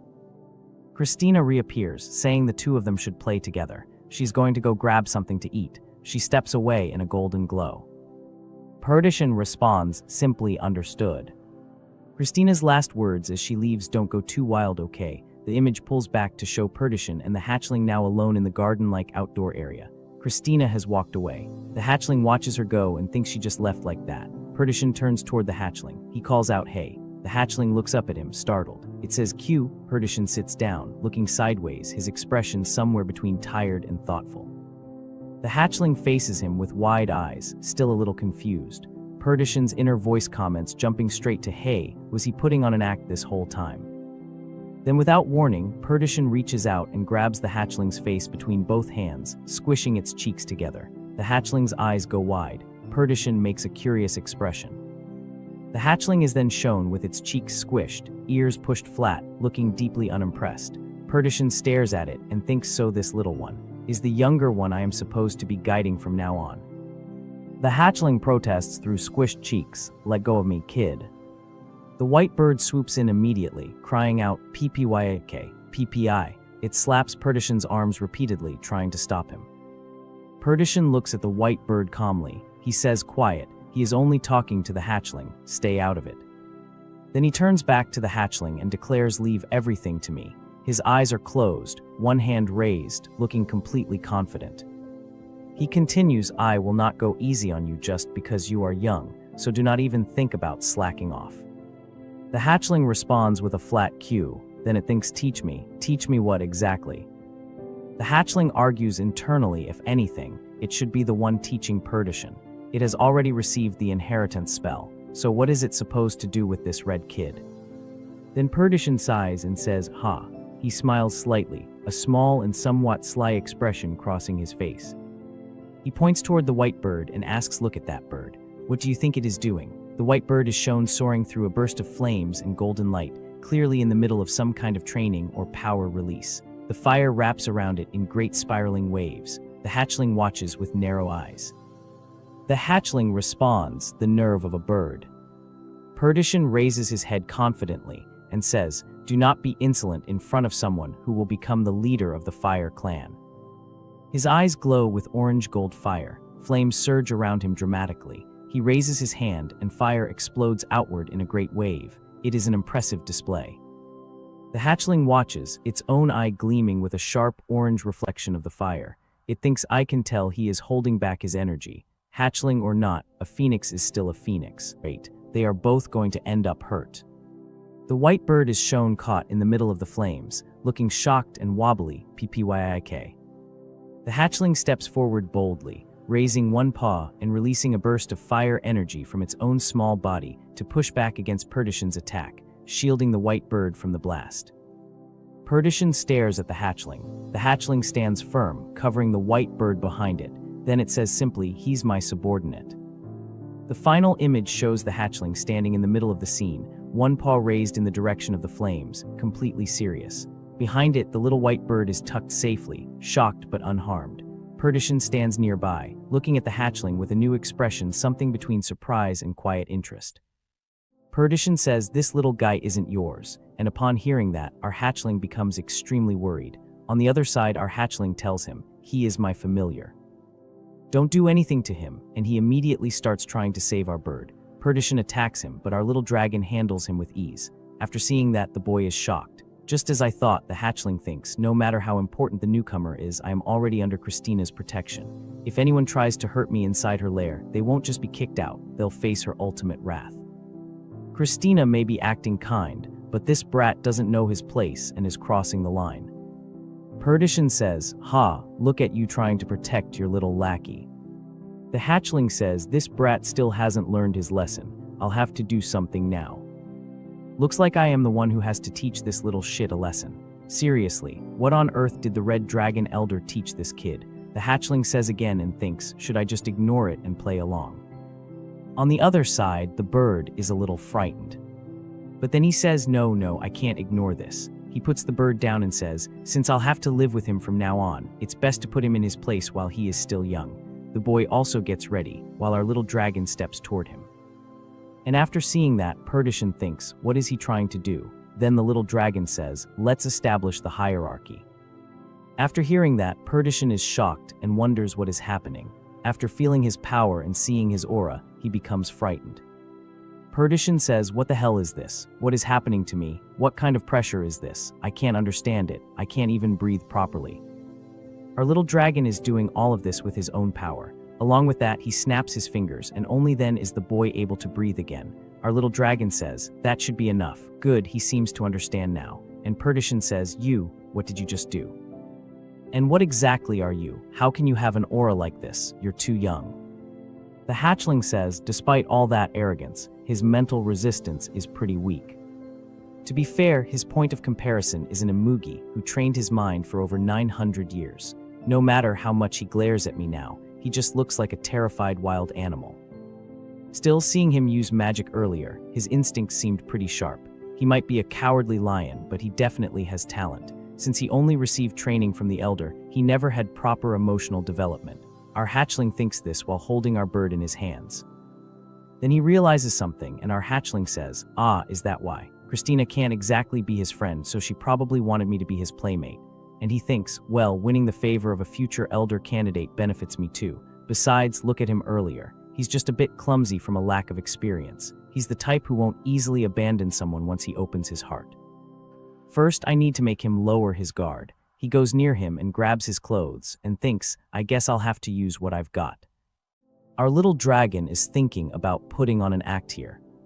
If I act like this bird is my friend and make it look like an accident, as if I'm still too young to control my aura, and then act completely dejected, he says, yeah, this will definitely work. This is exactly what I should do. Well, it's true that hatchlings often have trouble controlling their power. So now the question is, how do I build a friendship? The easiest way would be to establish dominance and force him to listen to me, but if I do that, he'll find out about the magic I inherited. More than anything, his attitude of looking down on the weak probably comes from rigorous and oppressive successor training. Thinking deeply, the hatchling says, honestly, I want to revoke his guardian license and give him a piece of my mind. Especially since my own guardian is more than qualified. He is thinking this when suddenly a portal opens behind him with a blue aura. It is none other than our Christina who has returned. She says, it can't be helped. Looks like I'm the one who has to do the heavy lifting. Kids, are you playing nicely? Christina has a basket in her hand. Seeing it, Perdition asks, what's that? Christina says, oh, it's a treat. This little guy absolutely loves it. Why don't you try some too? The boy says, thank you. And the hatchling is amazed when he sees so much food. The bird and both of them run toward the food. The hatchling starts eating, and Perdition looks at him and says, this food. Christina says, what do you know about this food? My child here loves it very much. Christina says, he loves mana-infused food. Perdition thinks, does he actually go out of his way to maintain a mana-infused diet? I've never heard of such a thing. For a hatchling who shouldn't have any shortages of mana to insist on eating only this, unless he has some hidden motive. He says, I'm overthinking this. Maybe I guess he just has weird tastes. What would a dragon even do with that much mana anyway? Yeah, it's probably nothing. The boy falls into deep thought. Then he looks down and says, what's this? Why are you poking my leg? The hatchling is holding food in his hand and calling him over. He says, stop overthinking and just eat this. With an embarrassed smile, he takes it in his hand and tries it. After eating it, the hatchling asks him if it's good. From his reaction, he can tell that he liked it very much, so he offers him another one. After that, our hatchling thinks, I'm feeding him now. It'll be hard for him to hate me after this. Besides, eating sweets always puts you in a better mood. Plus, seeing him enjoy the treats makes him look like a normal kid, which is much better. Savoring the food, getting excited, and getting sad when it's gone, a completely honest face for a young child. Those expressions are much more natural. There are two types of dishonest people. The first type is those who habitually lie of their own free will. It's best to stay far away from them. The second type is those who are forced by others to live a life of self-deprecation. Since this personality is shaped by external circumstances, there is a chance for improvement if you change their environment. And what if someone approaches them selflessly, shares what they have, and empathizes with their feelings that have always been brushed aside? No one is perfect from the start. And since I've also received help from others, isn't it only fair to give this kid at least one chance? Both of them are looking at each other. The hatchling says, well, if I try and it doesn't work out, then he's just a lost cause. If I were a scoundrel, I would have cut ties a long time ago.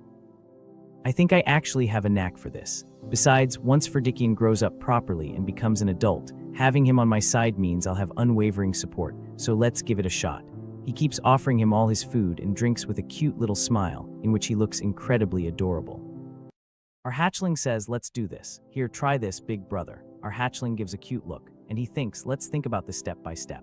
First, the change in environment is taken care of since we'll meet here. As for a helper, Christina is already more than qualified, and I can control the phoenix, so I should do one more thing. While he is here eating the cooking, we see him, and he thinks again. We see Perditian eating the cookies. He thinks they can be friends, and he walks over to him and offers him some food. Perditian says, what is this? Why are you giving me a half-broken one? And our hatchling says, break it more. He praises our bird and says it probably wants some too, so divide it. Seeing this, the bird comes rushing over at lightning speed, wanting food as well. Then Perditian says, do you want me to break it and give it to that bird? No, the bird. The bird gives a cute, sad look. And Perditian says, why should I do something so tedious? Hearing that, the hatchling looks at him sadly, and Perditian asks, why are you looking at me like that? Then he starts breaking it apart and giving it away. Seeing this, our hatchling says, yes, good job. That's how I treat someone younger than you. And he thinks this should be enough, maybe for them, and offers the food directly to the bird from his hand. The bird wonders whether it should eat it or not, giving a weird look and thinking if it really wants the food. Seeing this, the hatchling thinks, this is going to ruin my plan by rejecting it. If it doesn't eat, my whole plan will fail. It has to eat it. The hatchling glares angrily and thinks, just eat it quietly, and the bird starts eating. After seeing that, Christina says, the children are already getting along so well. How wonderful. And our hatchling also looks lovingly toward Christina. Perditian says it's nothing like that and starts feeling shy. Seeing all this, the hatchling becomes very happy and says, has the atmosphere around me ever been this warm? He smiles happily while the bird is also chirping comfortably. The hatchling thinks, it feels nice here now, compared to where I used to live. Although I was thinking of running away from here, now I feel like I want to stay here forever. Perditian says, it's just, I suppose these little ones have good taste. Hearing that, the hatchling is shocked. He says, my father said this child is a candidate for the Elder of Darkness and told me to help him do his part. So would it be alright if I came back tomorrow? Christina says, is that even something you need to ask? Of course you can come. Perditian says, I only came to introduce myself today, so I'll come again tomorrow. Christina says, alright, I'll see you out. Let's walk together. Golden aura appears around Christina, and the two of them rise into the air. Perditian says to our hatchling, then I'll see you tomorrow. The hatchling also says goodbye while looking at him. Christina says, you did well, what did you think of him? Christina is carefully analyzing our hatchling as well. Our hatchling says, he's polite, but he's a liar. Christina asks, why do you say that? The hatchling replies, he gets angry when he's scared and pretends to hate things he likes. He's like a hurt cat. Strange Hyung. Christina says, is that so? I think I understand. That's probably because he was never allowed any life other than becoming the elder. The hatchling says, he said he's coming back tomorrow. I don't want to see him again so soon, in a sleepy voice. What time did he even wake up to get here? He's perfectly groomed, which must have taken quite a while. But looking at him, it seems what Christina said yesterday was right. He's not the type to actually threaten a tiny bird. Doesn't have a bad nature. If he did, she wouldn't have left us alone together. Christina says, well, I'm not entirely sure, but I do have one guess. The hatchling asks, what is it? She says, the phoenix shares the same attributes as him, but it's not his familiar and it only follows you. Plus, it has undeniable potential. A bird can be just as special as a dragon. Besides, Perditian is highly talented, so he might have instinctively sensed that the bird is something to be wary of. So try to help him let his guard down. The hatchling says, I'll do my best. The reason he looked at me like that from the start must have been because he faintly sensed my talent too. Without even having time to process losing one of his parents, he must have lived suppressing his emotions just to meet the expectations of being the successor. Based on the information I got through transmission magic and his reactions, it's easy to picture. Looks like I'm the one who'll be giving the real lesson, he says with a tired look, my dragon life. Perditian comes again, and when the bird treats him kindly, Perditian says, well, if we keep at it, the day will come when I see your true self. And he tells the bird not to get too friendly, and that'll be good for you too. And then he says, anyway. Hearing that, the hatchling thinks, what is with this guy? His mood swings are crazy. Then Perditian says, I came early because I have something to give you before our lesson. The hatchling watches as Perditian takes something out and says, take this. It's a ring, he says, it's a transformation artifact. Lady Christina told me that your cognitive abilities are quite high. It contains the polymorph ability. I brought it because I thought it would make communication easier. We have lessons to do, and we can't communicate through baby babbling forever. It's something I used when I was little. Once you put the bracelet on, it will adjust to your size. The hatchling puts it on. Then Perditian says, now just imagine your form and channel your mana into it. A transformation begins, with aura swirling all around. Finally, our hatchling turns into a cute little boy, and he is incredibly beautiful. Anyone would melt seeing his adorable eyes. He smiles as Perditian rubs his head, and seeing that smile, Perditian becomes shy. And the hatchling says, I can finally speak. Our hatchling has now become a boy who is very beautiful. In front of his eyes is Perditian, and he is telling him that now he can speak properly well. But right then Perdition says you shouldn't touch any elder's head like that like you just did. Then he says, well, whatever, are you feeling something strange right now? Our hatchling gets confused and thinks strange. No, not at all. I was just thinking that though I wish I were a bit bigger. But it's okay. I like this S and now I can speak properly. I'm liking this S and I'm waiting to see the reaction of Christina. And having a higher line of sight is definitely nice. It's really convenient, thanks. Hearing all this, Perdition also starts to feel shy. And he starts to hide his face because he has turned completely red from shyness. Right then a bird's voice comes, and it comes to our hatchling. Our hatchling says that you can still recognize me. I have changed, yet you can still recognize me. Perdition says that this bird keeps coming between us. Move it aside, you ruined our lesson, you should have moved it. The hatchling takes it in his hand and thinks, oh, you're talking about this one. It wants to take the lesson with us. Hearing this, Perdition says, what? You want to be taught alongside that bird? The hatchling says, yeah, Christina said I could do whatever I want as long as you're okay with it, brother. Perdition, why should I agree to that? She might coddle you, but that bird will only be a distraction during lessons. So take the hint and get lost, you useless chick. Hearing this, the bird gets very angry. Seeing this, Perdition says it looks really angry at me. Getting angry isn't necessarily a bad thing. But a ruler who can't tell when they should actually be angry only ends up becoming a cruel tyrant. Hearing all this, the hatchling says, brother, what are you saying? Look at it. How small and beautiful it is. Aren't you overthinking about it, brother? It's just a young bird. Isn't that bird the one attacking without knowing its place? Those who show hostility must be thoroughly subjugated. The hatchling says you are misunderstanding, brother. It's not that it doesn't know its place. It even threatened Christina before. Hearing this, Perdition says, what? It's only wary of you to protect me. Maybe it felt something from you when you first met. Perdition keeps listening to his words. The hatchling says, and simply put, isn't it because you're much stronger than it is? Hearing this, Perdition says, what? It's so wary because you're strong enough to be a threat. But if you act even scarier, it'll only push back harder to protect me. Perdition says, oh, so that's the matter. The hatchling says, of course, that's the matter. He says, I hadn't thought about that. The hatchling says in his mind, his reaction says it all. And he learned how to be wary and threaten others.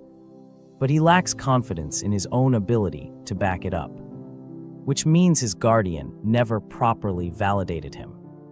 Well, I suppose that's actually a good thing for me right now. That contradiction gives me plenty of openings to exploit. Our hatchling remains lost in all these thoughts. And he tells that I heard these birds get less scared if you stop hating it first. It will calm down too. It doesn't have a bad heart. Look, it's gentle, right? Perdition says, well, I guess it does look that way. At least he has some sense of morals. That's a relief. The hatchling says to the bird, so you should behave yourself too. He's lived way longer than you after all. Well, I suppose it can't be helped. I still don't like that bird, but I shall generously overlook it. Hearing this, the hatchling says, thank you. Perdition says, since being separated from someone precious is never easy. Hearing this, the hatchling says he's probably talking about himself. Since he lost his mother, he must miss her. But he is actually quite lucky.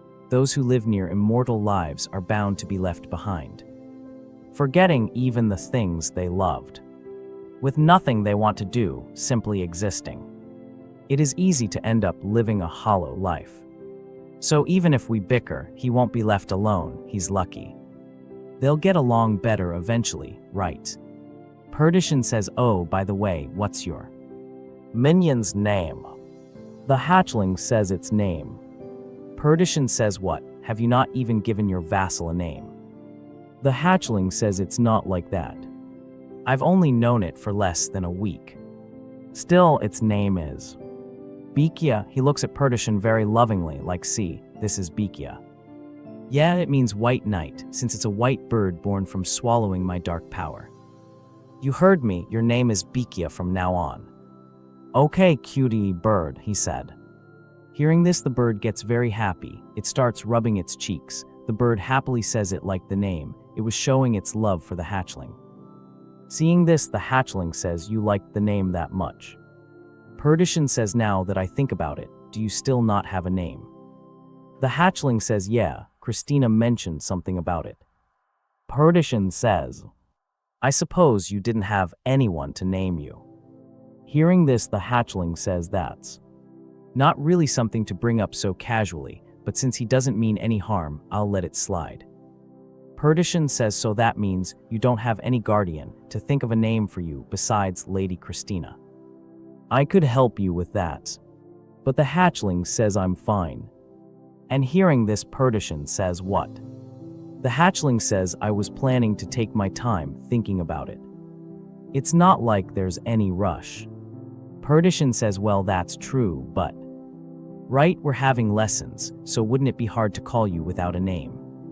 I tried to be subtle, but I thought he'd get the hint by now. Why is he doing this? A dragon's name is a sensitive matter. There's no way someone as clever as him wouldn't know that. Even if I'm being paranoid, I need to stay on guard because what he's asking for right now isn't just any name. It's about a dragon's true name. I have to prepare for the worst case scenario. For instance, I can't rule out the possibility that his impatience is due to an elder's orders. Perditian looks down with a serious expression, asking Hatchling if he actually likes having a father like that. Without waiting for a real reply, Perditian frowns slightly and tells Hatchling not to ask about useless things, declaring that they are going to resume their magic lesson now and instructing him to stop chatting. Hatchling agrees quietly, thinking to himself that pretending not to notice Perditian's obvious discomfort is getting exhausting. As he looks up at Perditian's face, Hatchling notes that the uneasy expression alone is more than enough of an answer. Hatchling explains that even after that day, Perditian kept coming back to teach him regularly. During this intensive training process, Hatchling finally mastered telepathic magic, which made their daily communication much smoother despite raising a bit of suspicion. A cute illustration shows Hatchling's dark cat-like head beside a glowing magic circle, representing how quickly they advanced through the difficult lessons thanks to their telepathy, leaving Perditian to wonder if his little disciple is actually a genius. Standing in front of an ornate archway in his formal black and gold uniform with his arms crossed, Perditian announces that what they are going to try today is called the Mana Cat's Cradle. Hatchling repeats the name in curiosity as Perditian offers to demonstrate the technique first, telling him to watch closely. Glowing golden strings of mana are intricately woven between fingers into a complex geometric shape, and Perditian explains that the trick is to shape the pattern while keeping the mana string at a completely uniform thickness. He warns that while it might look easy from the outside, it is actually quite difficult once attempted, so Hatchling needs to concentrate deeply before giving it a shot himself. Hatchling slowly begins manipulating the glowing golden mana strings with his tiny claws, focusing all his attention, while realizing that this exercise feels very much like the children's string game he used to play in his past life. Observing the smooth movements, Perditian looks down with a surprised and suspicious gaze, asking Hatchling to tell him the truth about whether this is really his first time doing this. Hatchling sweats slightly under the scrutiny and insists that it really is his first time in this current life, even though he admits internally that he did something very similar in his previous life. Perditian watches with a sweat drop, wondering aloud what Hatchling is even doing as the little dragon weaves the golden strings with incredible skill. Hatchling happily continues shaping the intricate geometric pattern, marveling to himself that whoever designed this exercise for a child's magical education did an incredible job. He realizes that the training teaches how to weave the simple patterns of a cat's cradle directly into the actual functional shape of a magic circle. Hatchling notes with excitement that the training sequence is perfectly organized by difficulty level 2, finding the entire process fun and engaging, though a humorous thought crosses his mind that bringing the pattern guide might have been a mistake. Looking up from his glowing mana strings, Hatchling asks Perditian if Elder Passias was the one who taught him this technique as well. Perditian hesitates for a brief moment before stammering out a clarification, revealing that his mother, Kuzuna, was actually the one who taught him the craft. Hearing this, Hatchling observes how comfortably Perditian refers to his mother by her name, realizing that Perditian's emotional guard seems relatively low whenever it comes to her. Closing his bright pink-red eyes with a thoughtful smile, Hatchling realizes that this connection explains why Perditian has been so lenient with him lately despite his usual sharp temper. He understands that Perditian's kindness is rooted in deep empathy and a sense of shared pain from experiencing a similar, or perhaps even greater, personal loss. Wondering if he can use this emotional leverage to his advantage, Hatchling looks up innocently and asks what kind of person Lady Kuzuna was. Perditian looks down with a surprised and slightly flustered expression, as Hatchling explains that since he does not really know anything about what parents are supposed to be like, and since Christina never brings up such topics for his sake, he truly wants to hear about her from Perditian, who still holds genuine memories of his mother. Perditian looks away thoughtfully, acknowledging that he understands how Hatchling feels, and softly shares that his mother was an incredibly gentle and kind soul. A breathtaking vision fills the scene, showing a magnificent dragon with glittering silver scales and glowing purple eyes soaring gracefully through the open sky as Perditian describes her striking beauty. A warm memory reveals Kuzuna in her gentle human form with flowing silver hair, smiling tenderly as she holds a small brown bird on her hand in a sunlit meadow filled with fluttering birds. Perditian explains that she was particularly fond of birds, which is why she chose to keep her dragon lair right near the phoenix's nest. Continuing his fond recollection, Perditian mentions that his mother also loved singing and was the very person who used to sing him lullabies when he was young. Hatchling repeats the mention of singing with deep intrigue, as Perditian confirms that those soothing lullabies stand out the most in his mind, deeply engraved in his memory, because they were songs sung by a loving mother for her own child. Looking slightly melancholy, Perditian admits that he should remember much more about her, but assumes that memories gather dust when they are not looked back upon often, leaving him unable to recall the exact melodies clearly right now. Looking down at his paws, Hatchling decides that this vulnerable moment is the perfect time to make his move. He looks up eagerly and tells Perditian that he would love to hear the lullabies he was talking about. Perditian's face immediately turns bright red with embarrassment, and he turns away with sweat drops, telling Hatchling not to talk nonsense while flatly refusing by claiming that he does not sing. Crossing his arms firmly, Perditian states that he does not have the luxury to indulge in such casual entertainment, insisting that he needs to spend all his available time training harder to become a proper elder. Hatchling stares at him in utter exasperation, thinking to himself that Perditian is a frustrating blockhead whose stubborn obsession with rejecting rest is almost pitiful to watch. Realizing he has no choice but to coax the stubborn dragon gently, Hatchling decides to pull at his heartstrings. He puts on a sad, curious voice, explaining that he only asked because the song left such a profound impression on Perditian, especially since Hatchling has never heard a single song in his entire life. Hatchling gently reminds Perditian that it is a precious song left behind by his mother, expressing his sincere wish to hear it because he believed her motherly love might be woven into the melody itself. Internally, Hatchling reflects that his statement is not entirely an excuse to manipulate his teacher. He remembers that even in the epitaph left behind by someone who assumed he was already dead, there were heartfelt words wishing for his eternal happiness. Hatchling tells Perditian that hearing his stories makes him realize just how deeply Kuzuna cherished her son, and even without ever seeing her face, it made him wonder if that pure affection is what parents are truly like. Touched by the heartfelt words, Perditian hesitates with a softened gaze, quietly replying that he supposes that might be true.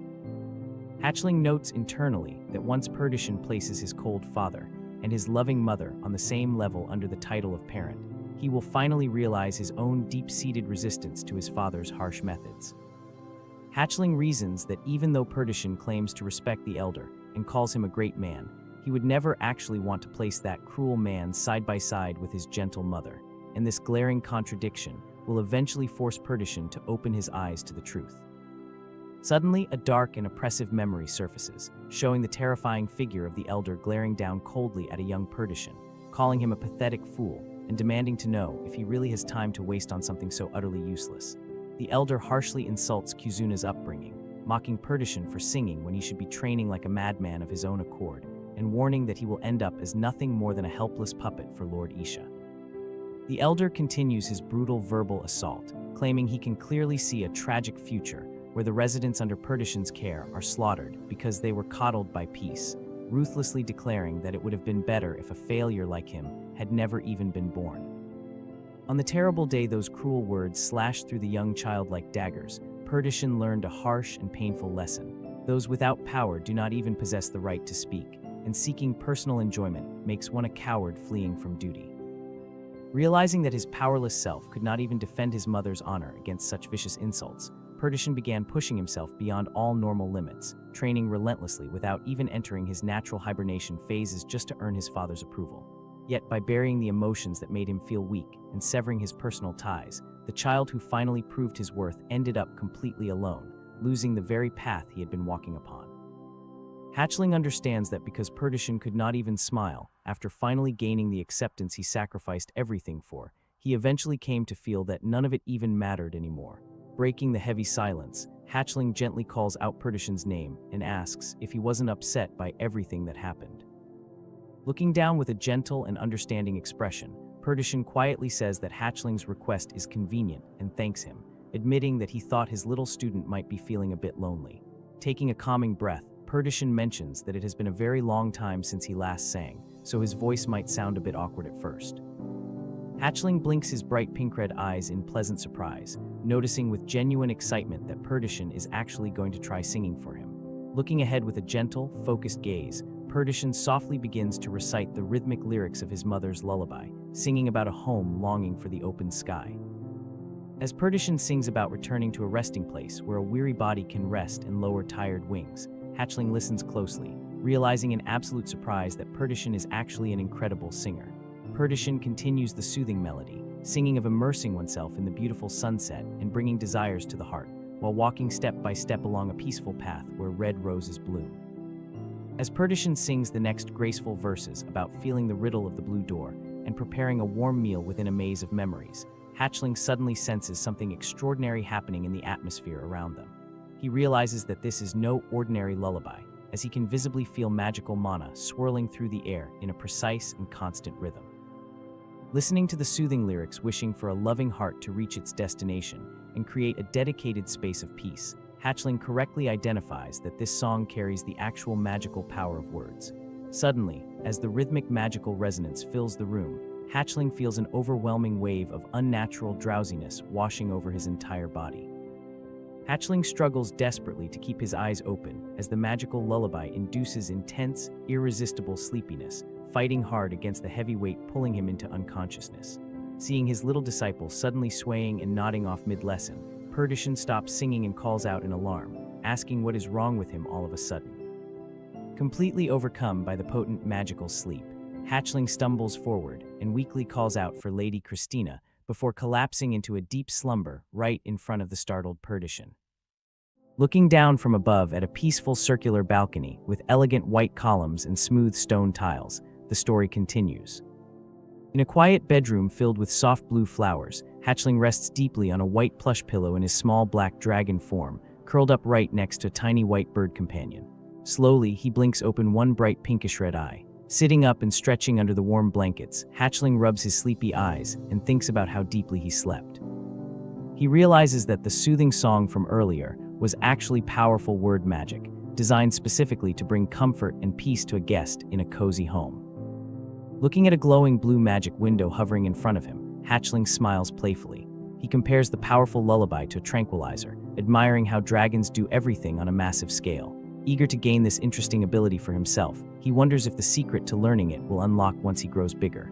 Remembering how quickly he fell asleep right in the middle of Perditian's song, his thoughts are suddenly interrupted by a soft chirping sound.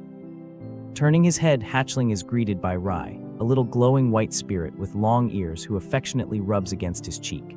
Seeing the happy spirit, Hatchling asks if Christina sent him over and notes that Rai seems to be in a very good mood. Bright golden light sparkles across the room as Christina gently floats down to the floor in her flowing white dress. Greeting the little dragon with a warm smile, she notices he is finally awake and points out that Bikia is still sleeping soundly nearby. She then softly suggests that they step outside for a chat. Hatchling nods in agreement, allowing Christina to lift him into her arms. Surrounded by glowing yellow magic, she carries the small dragon out of the room while leaving Bikia resting comfortably under the bed covers, promising to be right back. Out on the green lawn under the dark night sky, Hatchling steps down onto the grass and transforms from his black dragon form into a young boy with dark wavy hair and bright ruby eyes. Christina watches over him with a gentle smile and shares what happened earlier, explaining how Perdikian came rushing back carrying both him and Bikia in his arms while looking completely flustered. Smiling warmly, she advises Hatchling to make sure he reassures the worried red-haired boy when he visits tomorrow. The dark-haired boy smirks, noting to himself that Perdikian is truly a softie at heart. Sitting together on the grass, Christina hands him a small bag of chocolate chip cookies and asks how his lesson went. Munching on the sweet treats, Hatchling replies that everything was normal until Perdikian unexpectedly sang him a lullaby that his mother, Lady Kuzuna, used to sing to him. Hearing Lady Kuzuna's name, Christina touches her chin thoughtfully, while Hatchling secretly rejoices that an opportunity has arrived sooner than expected. Using his innocent child appearance to hide his clever motives, he eagerly asks Christina if he can learn that sleeping magic too. Christina explains that the magic is as natural and easy as breathing, created when a person's earnest desire gives true meaning to what they understand best. Gently patting his head, Christina assures him that he will understand those words when the time is right. Since it is getting late, Hatchling asks if he can stay outside just a little longer because his long nap left him wide awake. In response, Christina hands him a shiny yellow candy and explains that she engraved a special teleportation circle inside the sweet treat, meaning that simply biting into the candy will transport him instantly back to his bedroom. Hatchling questions why anyone would put teleportation magic into a piece of candy, but Christina playfully reminds him how much he loves treats, telling him to enjoy his time without wandering too far. Lying back on the grassy hill under the night sky and floating fireflies, Hatchling reaches his hand up toward the glowing moon. He realizes that he has caught a major clue, understanding that word magic does not use fixed formulas and instead relies purely on natural talent and personal belief. Thinking ahead, Hatchling decides to help Perdikian awaken his hidden talent once they build more trust, resolving to plan a special lesson for tomorrow with help from Rai and Christina. The next morning, bright sunlight shines as Hatchling wakes up early and finds Christina in the kitchen wearing an apron. She proudly offers him a piece of freshly baked chestnut bread, which he bites into happily, praising her delicious cooking skills. Christina then hands him the supplies he requested the night before, letting him know that Perdikian has just arrived outside. Eager to begin his plan, Hatchling runs out across the stone path toward the nervous red-haired boy, brightly announcing that today they are going on a picnic. Perdikian walks down the hallway, turning his head back as his footsteps echo softly. He stops and turns around completely, wide-eyed, asking if Hatchling is feeling okay. Hatchling, standing in his small boy form with dark hair and a bright smile, calls out to Pell and begins to say what they are doing today. With his eyes closed in a joyous, fangy grin, Hatchling enthusiastically exclaims that they should go on a picnic. Looking down from above into the entrance hall, Christina stands wearing an apron, welcoming Pell back, and noting that he arrived home early today. Perdikian replies that fortunately everything seemed to have been quiet, while Hatchling boy trots happily across the clean floor, holding a brown picnic basket. In a cute chibai style, Perdikian pats Hatchling boy gently on the head, noting how energetic he has been since dawn, while a small image of Christina mentions that Hatchling slept so soundly thanks to him that he woke up early. Hatchling boy rubs his head, looking up with big pink eyes and apologizing for startling him, but thanking him for the great sleep, and adding that the song was nice too. Chibai Christina rests her hand on her chin in thought, as Hatchling boy continues, explaining that since Perdikian must have been really worried, as an apology and a thank you, he talked with Christina about taking a nice day off together. Perdikian tries to object, pointing out that they still have lessons to do, but Hatchling boy pouts sadly, saying that the two of them worked so hard to prepare this. Hatchling boy continues to pout, saying that if he really does not want to go, they cannot force him, which instantly causes Perdikian to give in and shout that fine, he will go. Christina holds up colorful magical candies with a smile, telling them she has already prepared the return magic candies. She explains that the candies contain Rise light so they can keep in touch, and that they can track their location, telling them to keep the candies safe. Christina waves goodbye, telling them to have a safe trip. Below her, the view opens up into a vast, breathtaking sunset landscape filled with lush greenery, a sparkling river and distant mountains, where Perdikian and Hatchling stand together in the open grass. Hatchling gazes out over the wide horizon and remarks on what a great view it is. He says the sight reminds him of his days as an emugi traveling the 8 provinces for his training, asking his brother what he thinks. Perdikian turns his profile away slightly, muttering under his breath why of all places it had to be here, while Hatchling asks if this place isn't great. Perdikian looks solemn and quiet, leading Hatchling to realize that, judging by his reaction, this is clearly not his first time seeing this view. Hatchling, now in his small black dragon form with a tiny white bird perched on his head, looks up directly and asks his brother if he has been here before. Perdition looks down at him and admits that he thinks he has. Hatchling tilts his head with a curious expression, questioning what he means by thinking he has, and asks if he came by himself or with someone else. Looking across the open grassy terrain, Perdition answers that he was here with his father. In a close profile of his quiet, serious face, Perdition adds that his mother was there too, and that he had forgotten about it until now.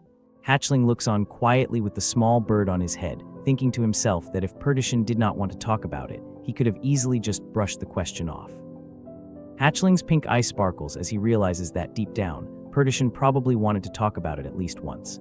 He continues thinking that since Christina knew Perdition's parents, she probably sent them to this specific spot on purpose. Standing side by side on the grassy hill overlooking the valley below, Perdition tells Black Hatchling that he thinks this is a good spot because you can see the lair and the basin. Perdition adds that it is also perfect for observing how the surrounding mana responds. Looking off to the side, Perdition softly remarks that even back then, this place was such a beautiful place. A small red dragon claw steps gently onto the soft green grass. A bright golden butterfly flutters up into the air from the grass. In a memory from the past, a little red dragon hatchling rests on the green grass with the golden butterfly perched on his back. Young red dragon Perdition's golden red eye sparkles with pure wonder. An off-screen voice of young Perdition excitedly calls out for his mom to look at this. The memory reveals a beautiful, glowing woman with long light hair listening softly. Young red dragon Perdition tells her that a golden butterfly landed on him, and if he moves, it might fly away, chuckling happily. The scene shows the red-haired father standing with arms crossed beside the blonde mother and young Perdition in human form. The mother worries that he might fall running around like that, but the father sternly tells her to leave him be, saying kids grow by making mistakes and getting hurt.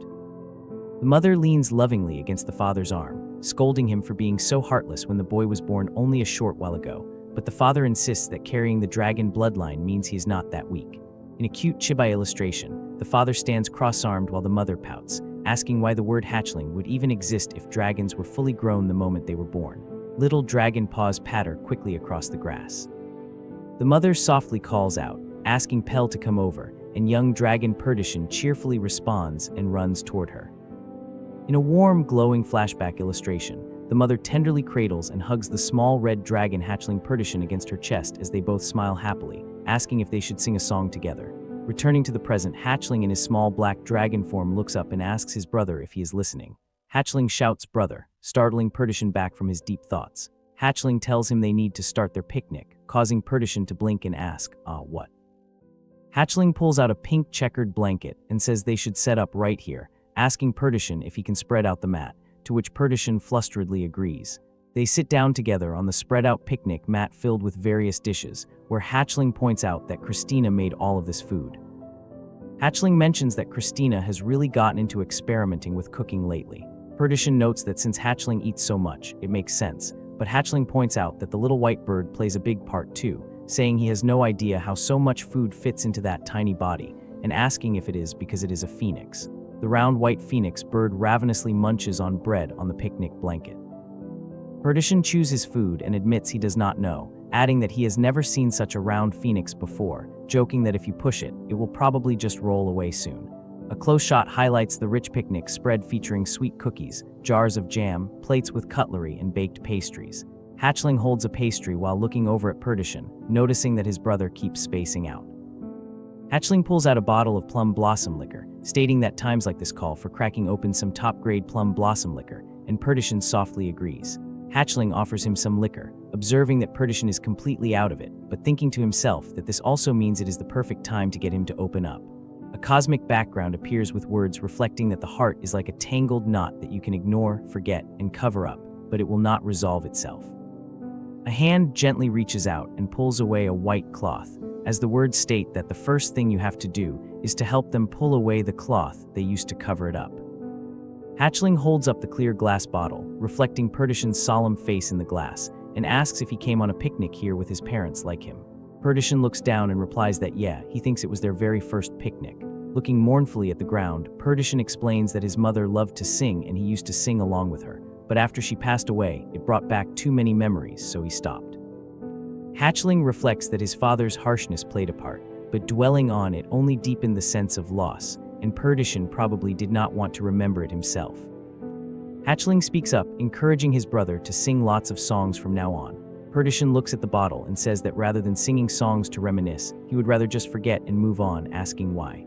Hatchling looks back at him, asking what he still does not get, which leaves Perdition confused. Over the vast open landscape under the bright sky, Hatchling tells him that that song is proof that Lady Kuzuna loved him. Perdition mutters to himself, questioning if it really is proof that she loved him. Hatchling confirms that he could tell just by listening to a little bit of it, recalling the mother's gentle lullaby wishing her precious child a peaceful night tonight. Golden sunlight filters through the green tree leaves as the lullaby continues, telling him that no matter how tired he is, he always has a place to rest. Perdition stands bathed in the warm light as tears well up in his red eyes and overflow down his cheeks, hearing the comforting words that she will always keep a place just for him, while Hatchling tells him that if he was happy when his mother was still here, then he wants him to cherish those memories. Hatchling shares that Christina told him that even though they are incredibly strong, they are still going to face hard times in their lives. He continues that whenever that happens, the strength to keep moving forward comes from their precious memories and bonds. Hatchling urges him not to forget them or hide them away, telling him that if those precious memories make him sad, it is okay to cry, as an unfamiliar and clumsy emotion swells inside Perdition. Hatchling watches compassionately as a childlike cry breaks out, releasing all the painful emotions Perdition had held back until now. Perdition breaks down and weeps openly, clutching his suit, as Hatchling reassures him that they will be right here by his side, allowing his long-suppressed cries to echo across the land for a long, long time. A lush green landscape stretches out as dew gently rests on a leaf, with distant mountains framing the bright morning sky.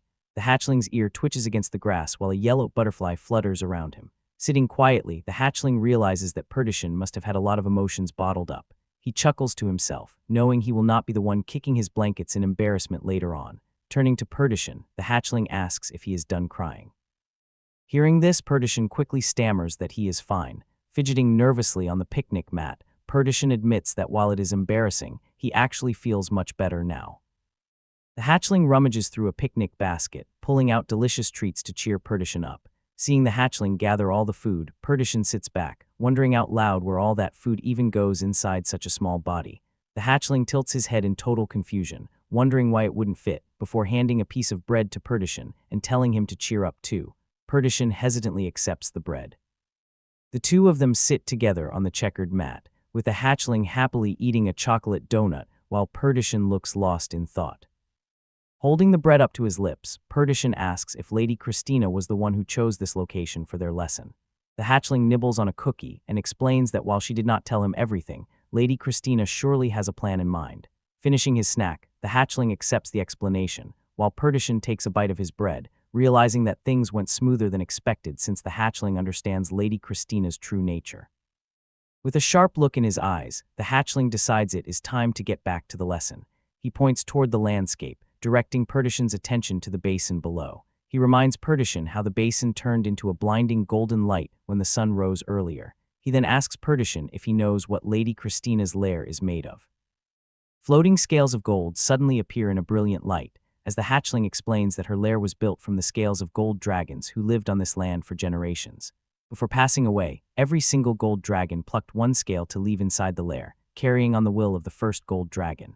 Because gold dragons naturally convert light into power, their scales directly affect the whole basin, which is why the yang energy here is so strong. The hatchling nods to himself, realizing just how much impact a clan's unique attribute can have. Perdition points out that since the hatchling is a black dragon hatchling, night lessons might be far more effective, promising to ask Lady Christina for permission soon.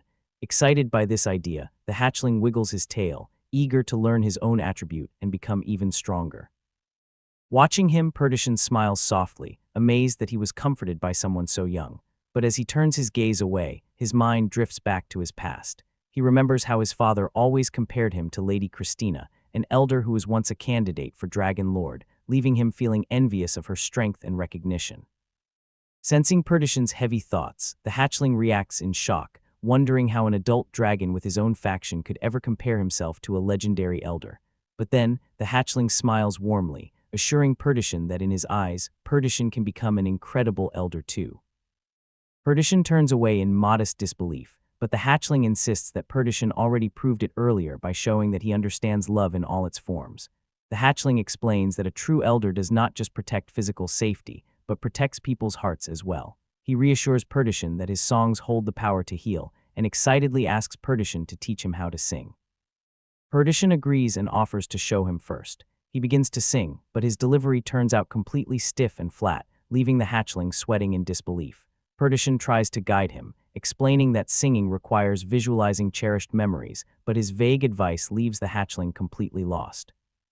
Trying to imitate the sounds, the hatchling makes awkward squeaks before finally bursting in frustration, complaining that natural-born geniuses give terrible explanations based purely on feelings. Taking a deep breath to calm down, the hatchling realizes that a power capable of moving heaven and earth cannot be acquired easily. He reflects on what Perditian mentioned earlier about inherited magic, that it is not just knowledge, but magic that carves a piece of the caster's life into someone else. He realizes that word magic is a wish born from deep belief, using one's name, soul, and essence to shape reality. Instantly, a system notification appears before him, revealing new details about word magic, a supreme-tier magic powered by the soul's desires. Reading through the newly unlocked information, the hatchling spots something unexpected on his status screen. Listed under his current word magic is resurrection. Confused, he wonders why a 6-month-old hatchling would possess such a desperate wish to come back to life, or who could have wished for it so intensely.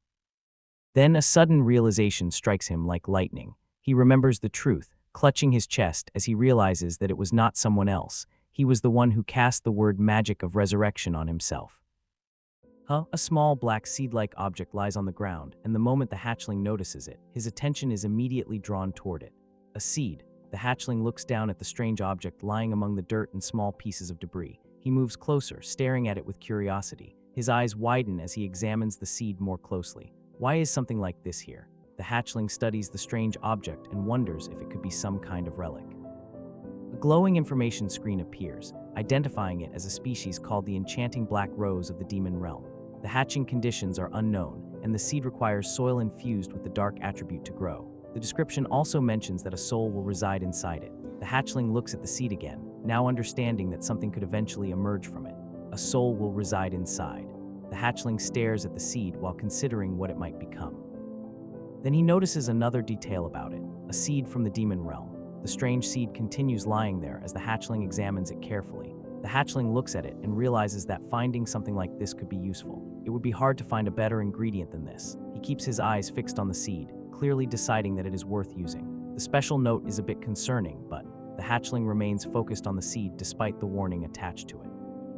He looks down at the seed again and begins preparing to test whether he can make it grow. First, let's see if this type of power will actually work.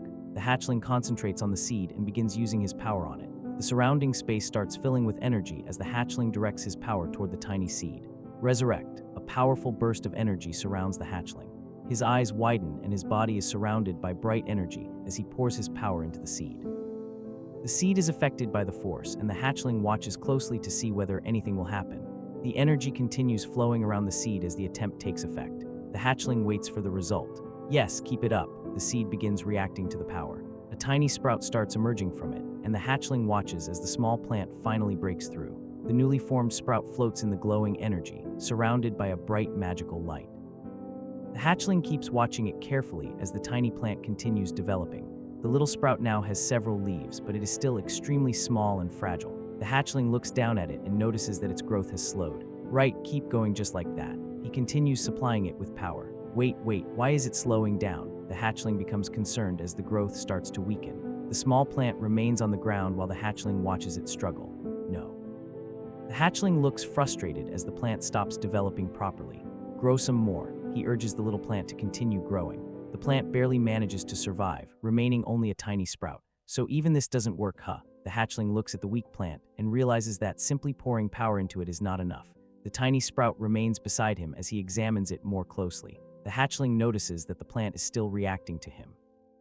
It feels like it's trying to reach its leaves toward me. The leaves stretch in his direction while the hatchling watches. This feeling is, he senses something unusual coming from the plant. It isn't my imagination. There is some kind of sensation being felt between me and it. The hatchling looks at the plant as the connection between them becomes clearer. It's absorbing my dark mana. The dark energy from the hatchling flows toward the plant, and the tiny sprout begins taking it in. The hatchling watches as the plant absorbs the energy. It needs to take root in soil to grow, but He looks at the tiny sprout and realizes that it still lacks something important: dirt with the right attribute. The hatchling considers what kind of medium could actually allow the plant to survive. I can't just let it die here after going through the trouble of reviving it. He refuses to abandon the little plant after putting so much effort into bringing it back. Ultimately, the soil is just needed for the sprout to get nutrients. The hatchling thinks about another possible way to provide what the plant needs. It doesn't necessarily have to be dirt. There should be another way. He remembers the idea of growing plants inside jelly-like nutrient beads, like the method of growing plants in jelly-like nutrient beads. The hatchling considers using a different material as the plant's growing medium. In the end, it just needs to take root in a medium that holds mana. He looks at the small plant and realizes that the important thing is giving its roots something capable of holding the required energy. The hatchling looks around and continues searching for a suitable solution. He suddenly notices something strange beneath him. What the? The hatchling looks down in surprise. He realizes that the root has somehow started forcing its way through the scales on his palm. Why the hell is a root this hard? The hatchling stares at the stubborn root pushing against his scales. He examines his hand again, surprised that the root is strong enough to pierce through his scales. My scales are more than enough as a medium to hold my mana. The hatchling realizes that his own scales can provide the plant with the energy it needs. He looks toward the plant and considers whether his body itself can serve as its growing medium. The hatchling continues watching as the little plant remains connected to him. The small sprout grows stronger while he keeps supporting it. He looks at it with growing interest as the plant continues developing. The hatchling watches the tiny plant and notices that it has managed to survive despite all the difficulties. He looks at the sprout again and realizes just how much effort it has taken for the little thing to keep growing. Please, please. The hatchling encourages the plant as it continues struggling to survive. The sprout finally begins standing upright. Its stem rises from the ground and its leaves spread outward. The plant has successfully taken root. The hatchling watches the result and waits to see whether his method actually worked. It worked. The little plant has survived and grown, standing firmly in the ground. The hatchling stares at it with relief and excitement. He watches the plant sway gently as the wind passes over it. Ha! The hatchling looks at the little plant after seeing that his idea succeeded. It's a bit ridiculous to get this excited over something like this, but he continues staring at the small plant. Still, watching this little thing try so hard to survive makes me proud of it.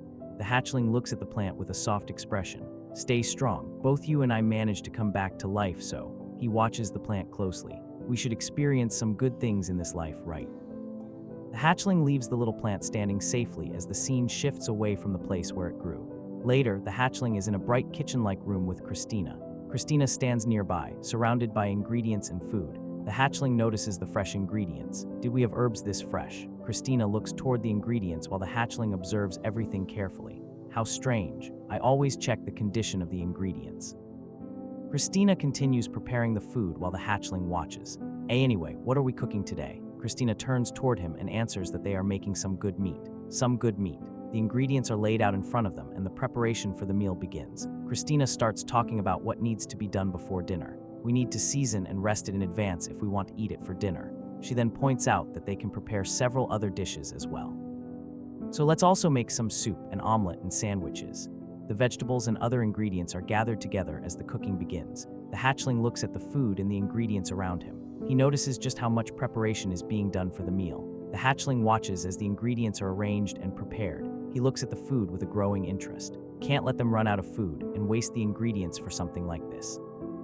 The hatchling considers the amount of food in front of him. The only option is to eat it all and destroy the evidence. The hatchling looks determined as he decides that none of the food should go to waste. Everything being prepared looks incredibly delicious. The hatchling watches the food with wide, excited eyes. I want to cook it all right this instant. Christina looks toward him, and the two prepare to begin cooking. Ho, then let's get started right away. The kitchen quickly becomes busy as the cooking begins. Christina works with the ingredients while the hatchling helps with the preparation. The food is cut, mixed, seasoned, and cooked as the meal takes shape. The hatchling works alongside Christina, focused on the food in front of him. The cooking continues, with different ingredients being prepared one after another. The kitchen fills with prepared dishes as the meal comes together. The finished food is brought out, including the cooked meat and other dishes. The hatchling looks at the meal with obvious excitement while Christina stands nearby. A white bird is also present around the food, sitting near the table and watching what is happening. The freshly prepared meal is placed in front of everyone. The hatchling eagerly looks toward the food. The cooked meat is placed on the table, looking tender and well-seasoned. Perditian appears with the finished meal, holding a plate of grilled meat. You're saying you did this all by yourself again? Perditian looks toward the food and then toward the hatchling.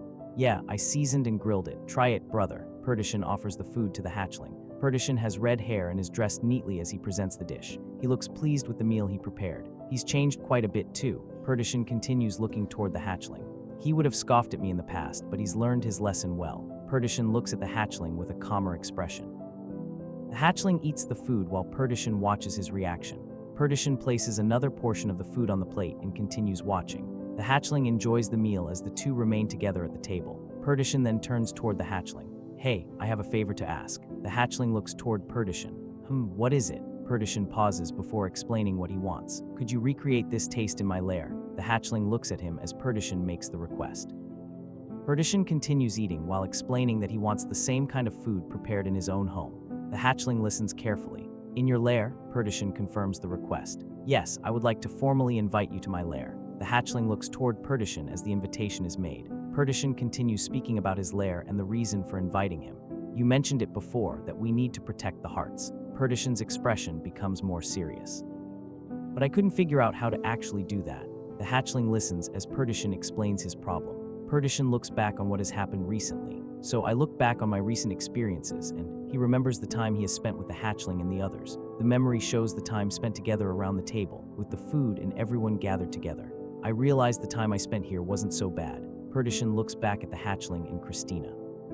He seems to have made up his mind about bringing them to his lair. Of course, I'm not expecting a grand feast. Perditian explains what he has in mind. It will just be my close aides at most, and I'll supply all the ingredients. The hatchling listens carefully to the details. How many aides? Perditian answers with a rough estimate. Roughly no more than 20. The hatchling considers the number. Perditian continues, explaining that everything does not have to be done at once. You don't have to do it all at once. Breaking it up into groups of 3 or 4 is fine. The hatchling listens to the suggestion. From what I hear from Christina, Perditian refers to what he has heard from Christina while discussing the arrangement. The conversation continues as the two consider how the meal could be prepared for the group. The hatchling looks toward Perditian as they discuss the plan. The scene then shifts to a fiery place filled with blazing orange light. Massive weapons are shown standing within the flames, surrounded by intense heat. The weapons have dark, jagged shapes and appear to have been forged in an extremely dangerous environment. Perditian's lair is shown through the fiery surroundings. The lair of fire is a hub for outstanding weapon craftsmen, isn't it? The hatchling looks toward the blazing weapons and takes in the strange environment. The flames continue burning around the massive weapons. The hatchling looks ahead at the fiery scene. All right. The hatchling gives his answer as the chapter comes to an end.